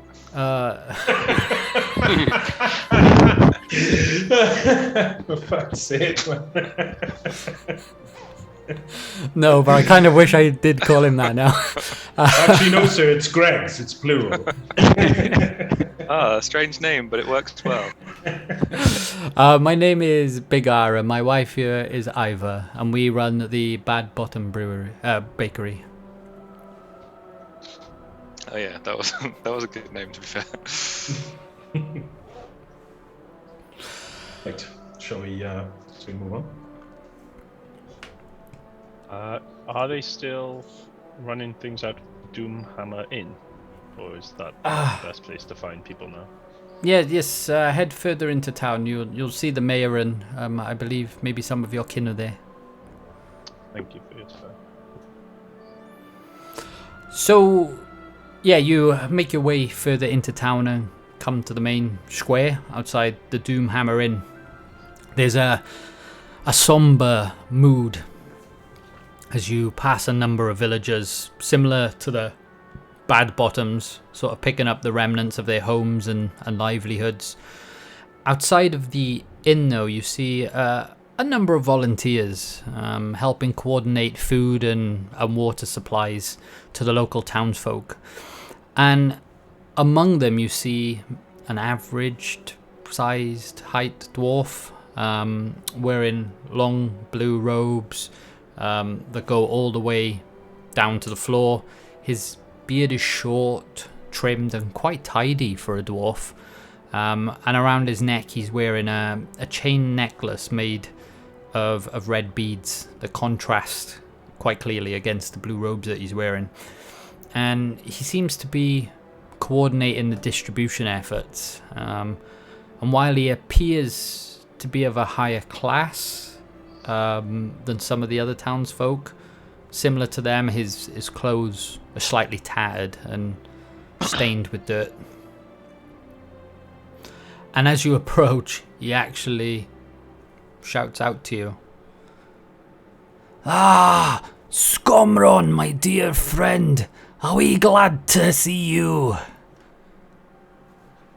Scomron sort of responds, Strollock, it's long as though you've had a tough time whilst we've been gone.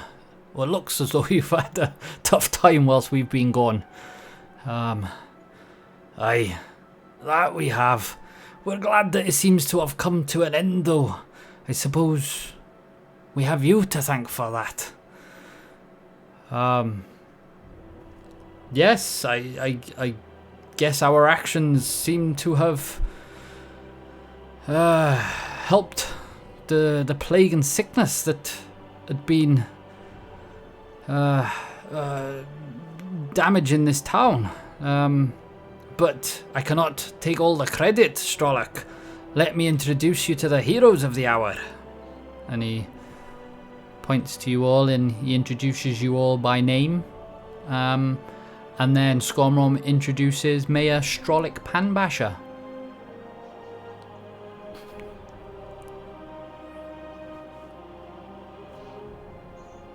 It's a pleasure to meet you, Mayor.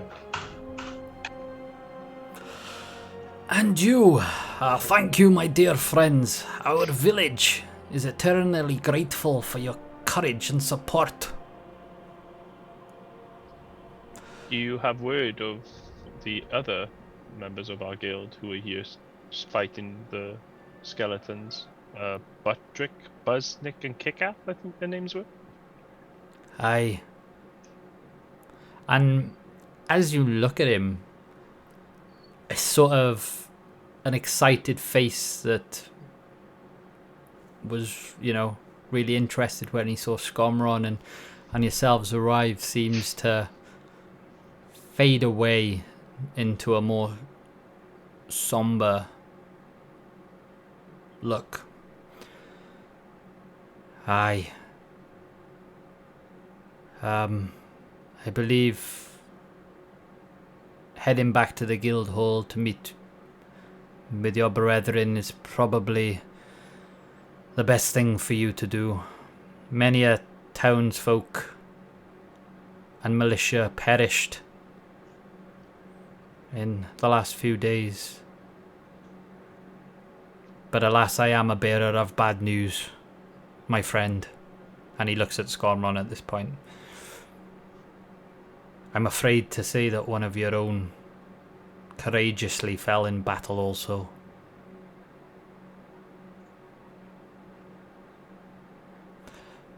And in that moment, you also see a sort of wave of emotion wash over Scormron, as his, again, cheery nature, you all know Scormron, turns sad,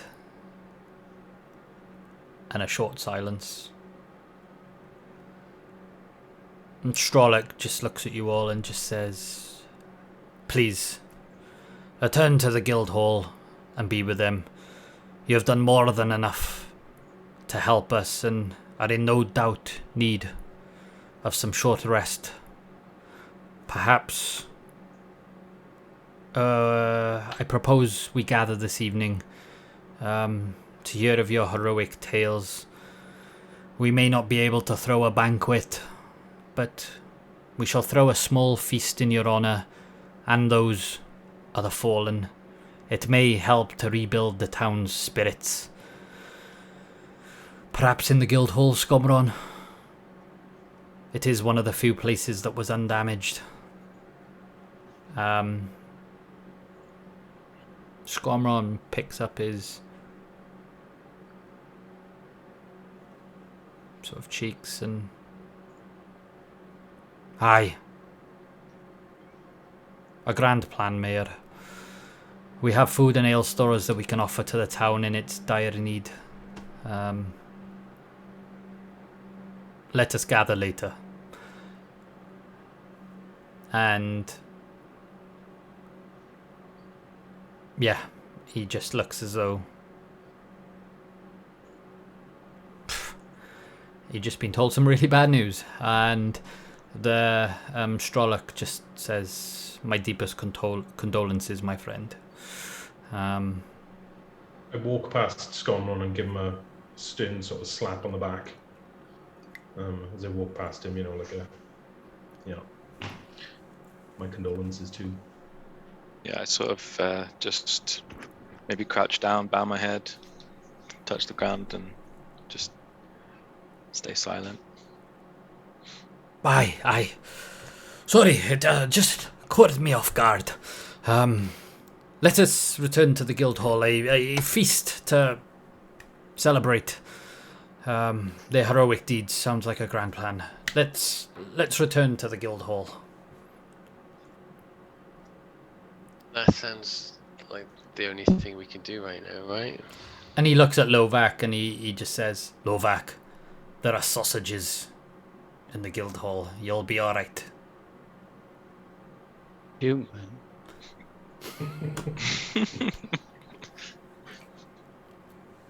Dwarven. Nay. Safe, he filled up on bread, don't worry. This is not the time to joke, Lovak. I don't think he was Scumman. I think he's just... I interject and I go, this is the perfect time to joke. Back to the guild hall. Aye, let us go. Yeah. So you head back to the guild hall.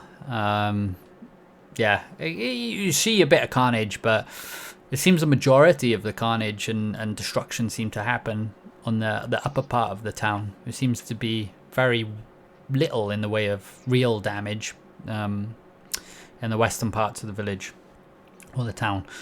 But yeah, you arrive into the guild hall, and you, if you recall, the large guild hall within, or the large hall within the guild hall, which has, about 8-10 pillars that run on the left and right side of it, and a big open fire down the bottom with long tables. You imagine where people would get merry, almost like a dining hall. You arrive into that part of the building, and you see down towards the bottom end some of the adventurers. You can't quite make out who's who as you walk in. But they seem to be over, I guess, a table, and laying on the table is a body which has been wrapped in, I guess, funeral bandages or funeral dress.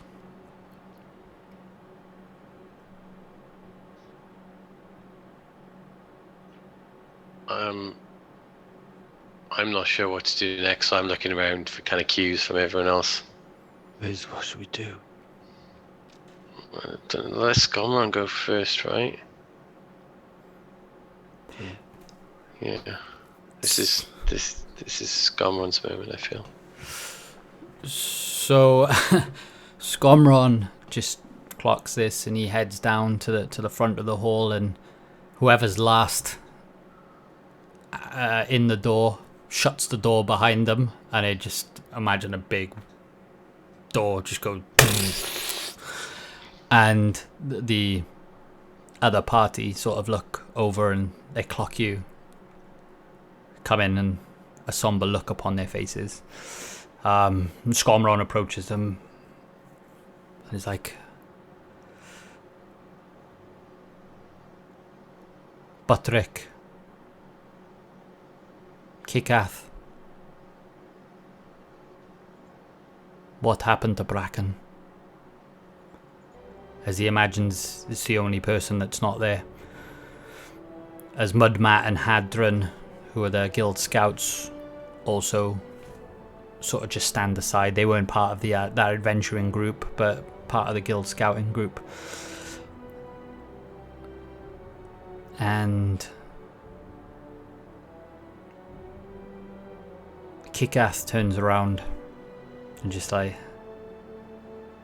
we tried so hard, Scomron. The town was overwhelmed. Creatures of all sorts. But the biggest threat was the graveyard. You saw what it was like before we left. But the barricades were breached. And we were overrun. Us and the militia who valiantly fought. Bracken, Bore rest his soul, gave his body and soul to protect his fellow kin. I don't think many of us would be alive if it wasn't for his efforts, and even the valiant efforts of one of the townsfolk, a cook of all people, showed a skill and cunning unlike any common townsfolk almost. I would imagine as one of us. I fear without Bracken and him that not all of us would be here to tell this tale. But Bracken, the oath that he carries to protect and swear to protect, did what he needed to do, and he saved us. So let's feast in his honour. We have just dressed him. We have set the pyres outside the guild hall, and we have even created enough pyres for the fallen militia and townsfolk. This is unusual beyond any comprehension. I don't think we've seen anything of this kind of magnitude of destruction since the stories of the uprising.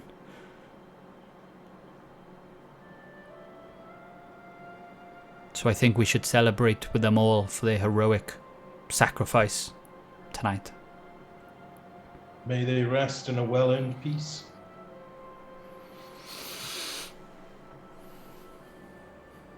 Scomron puts his hand on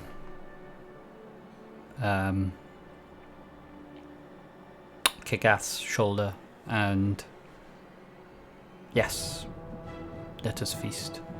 Get out the stores, let us celebrate. Let us hear of their heroic tales. And he seems to perk up a little bit. I think for a moment he was just consumed by the grief of the loss and perhaps the lack of adrenaline in his system after everything had happened. But yeah, you see Squamron almost returned to his cheery self, as if he's gone from a point of, depression to a point of realizing that he must honor his friends and comrades.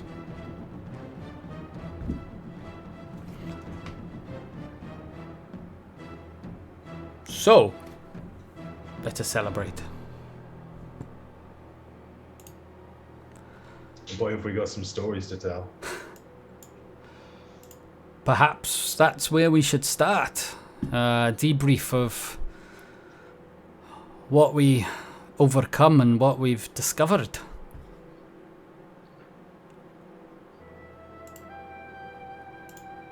It's just nice to be able to eat and not feel like I'm going to throw up or have some other horrendous illness. It's nice to be back here with some sense of normality. Where's the feast? Is it going to be here or is it going to be at the Aye, it'll be here. Let us get out the provisions, raid the storerooms, and get Lovac a sausage. Okay. Well, I'll get to setting the table and getting the beer out, etc. I go and stand over the body in silence and just kind of contemplate that could have been any one of us.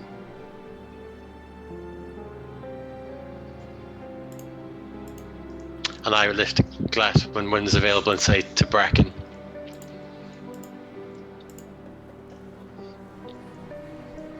Yeah, to Bracken. Yeah. Let us drink and be merry. I'm conscious of time. So yeah, you start to prep the provisions to have a feast. Strolic has actually sent over one of the cooks to help prepare some of the food for the feast and celebrations, and as you're all more than aware, as you've sampled the delights, but the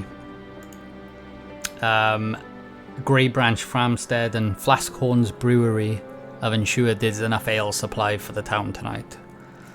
I think at some point they offered you a tour of the brewery, right? He did. yeah. Yeah. Flaskhorn's Brewery, who you've saved earlier in the campaign. Pretty sure he offered us a massive reward as well. And we were going to get a beer named after us as well. Oh Yes. yeah. And I was possibly going to get his house.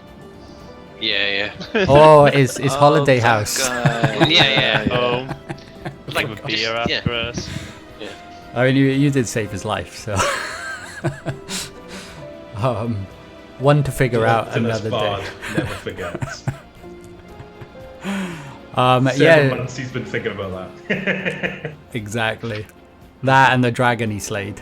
Hey, Drent's never mentioned it. Ryan has.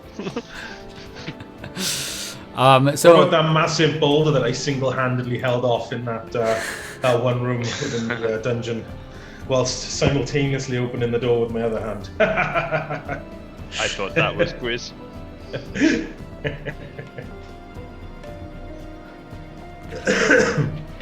Excellent. So, you all start to become merry, and you start to tell your tales of,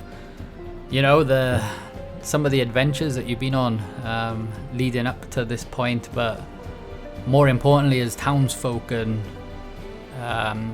local militia members and people are crowded round, there's only one thing that they really want to hear, and that's the tales of your triumph within the Garlic's tomb and within the Plaguelands. Now I don't expect anybody to recant the entire story of everything that's happened. Well, on the contrary, what is a bard for if not for telling tales? I'm looking at Trent. I hope Drent has made a song for this.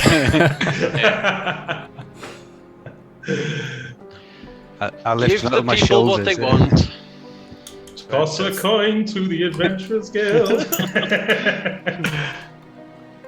Trent does not play musical instruments. Not yet. However, saying that, like, if you're not playing a musical instrument, are you going to be the one that tells the story? Yes. More than happy to do so. Making sure I ask about other people's things that have gone on as well. You don't actually want me to recount the story? Oh do you? Yeah, Can. definitely. I've got millions of notes. I mean, of anyone who collects notes, what's the point? 3 months. Yeah. 3 years of notes. Okay. How Ezra slew him with his final blow. How he almost went down multiple times but got in the way. How he pushed us out the way of the boulder from killing us. How the stepping stones nearly had us. Go on. I do not want to go through all of it. No, but do you want to give me a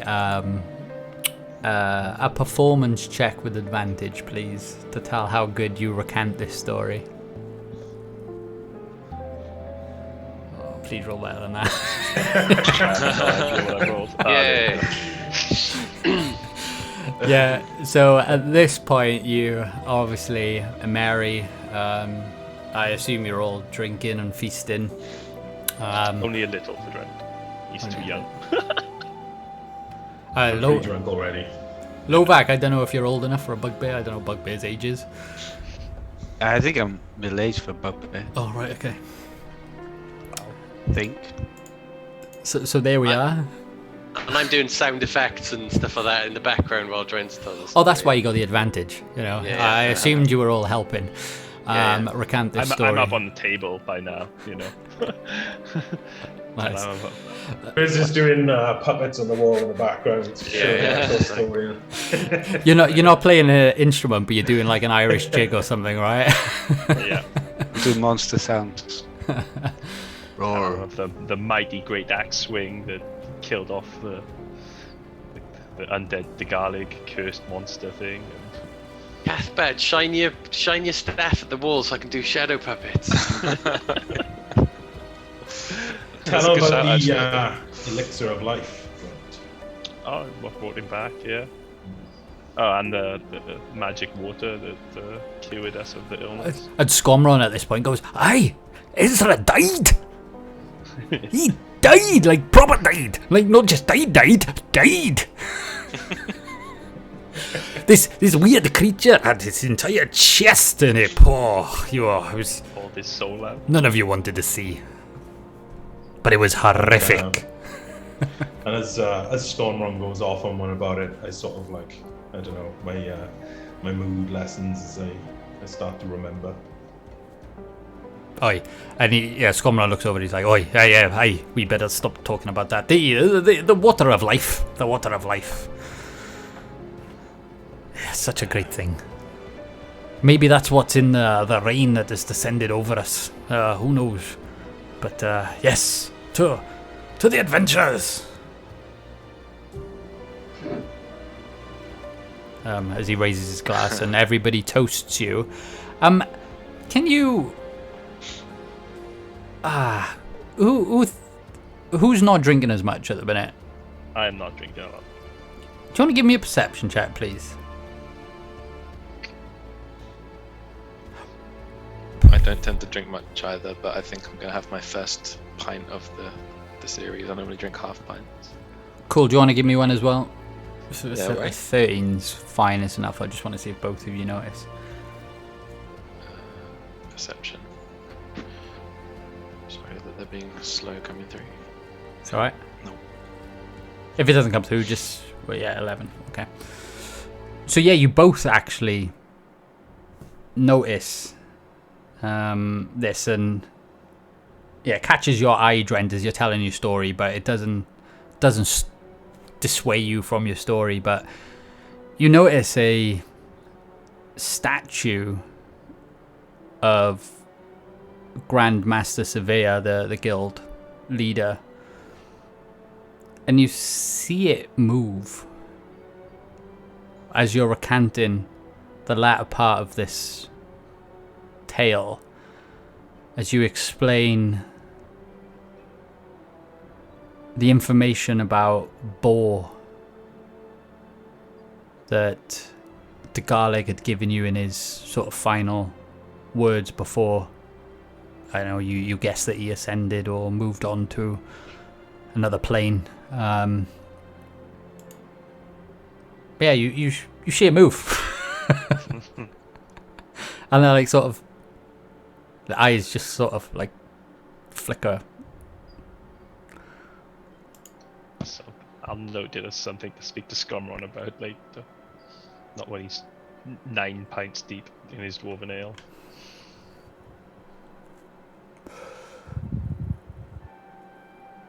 So,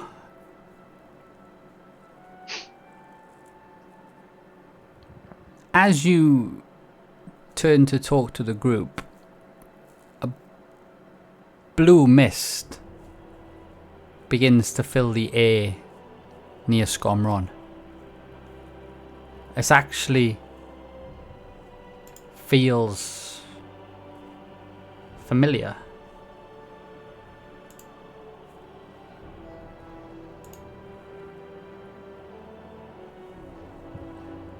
Shit, it's too loud. Does it have an odor? Too lots of music. Something you've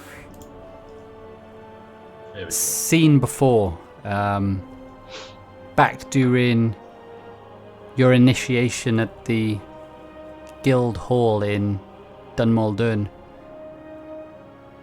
and before you even have a chance to take it in,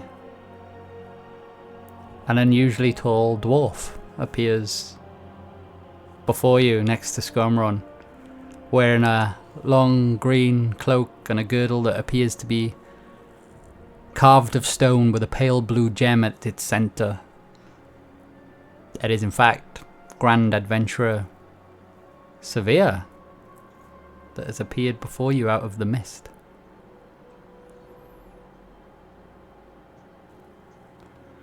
I'm not seeing things, right?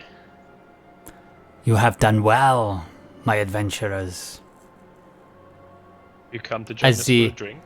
interrupts you, Grizz. The news you have brought is far more valuable than I could have imagined. Scomron, you have trained them well. Let us drink tonight. And Scomron says, "Thank you, Grand Adventurer Severe. Although I cannot take credit for their skill and cunning, they are fearless. They will serve us well."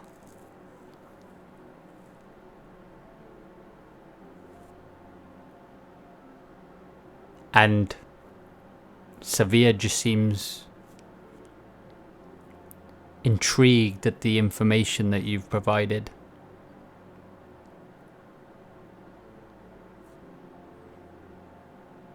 And we'll end it there. Nice. Hey. Okay. It's nice to be back. Civilization.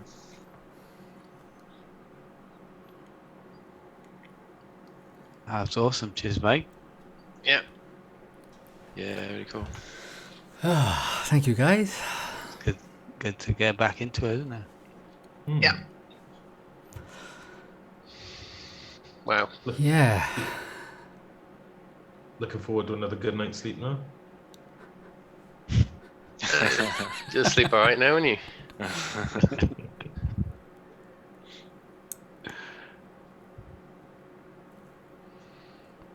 Yeah.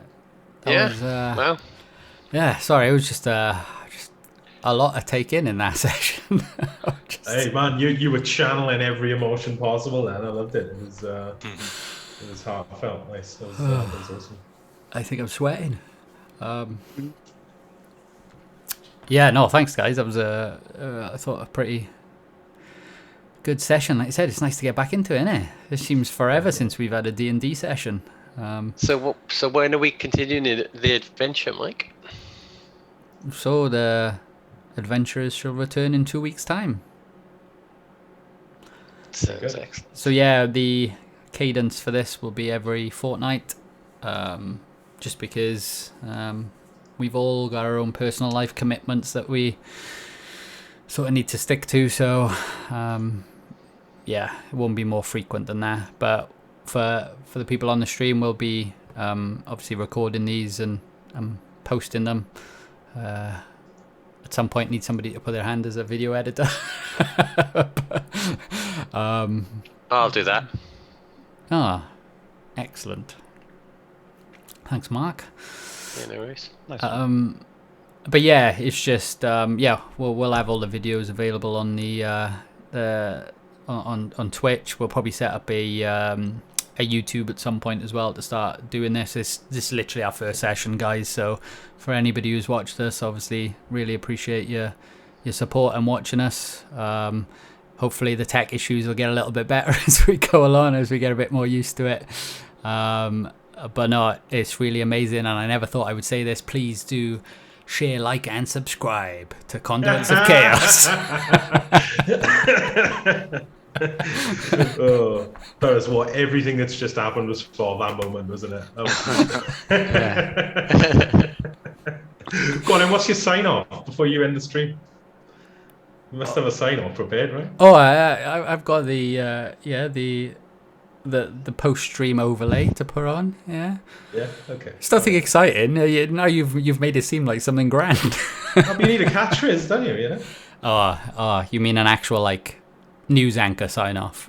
Yeah, like look at the camera and catch you next week. You know, it's just so. Just cut the stream. Maybe next week. Cut the stream. Yeah. Who's running the show? We're done. Let's go. We're done.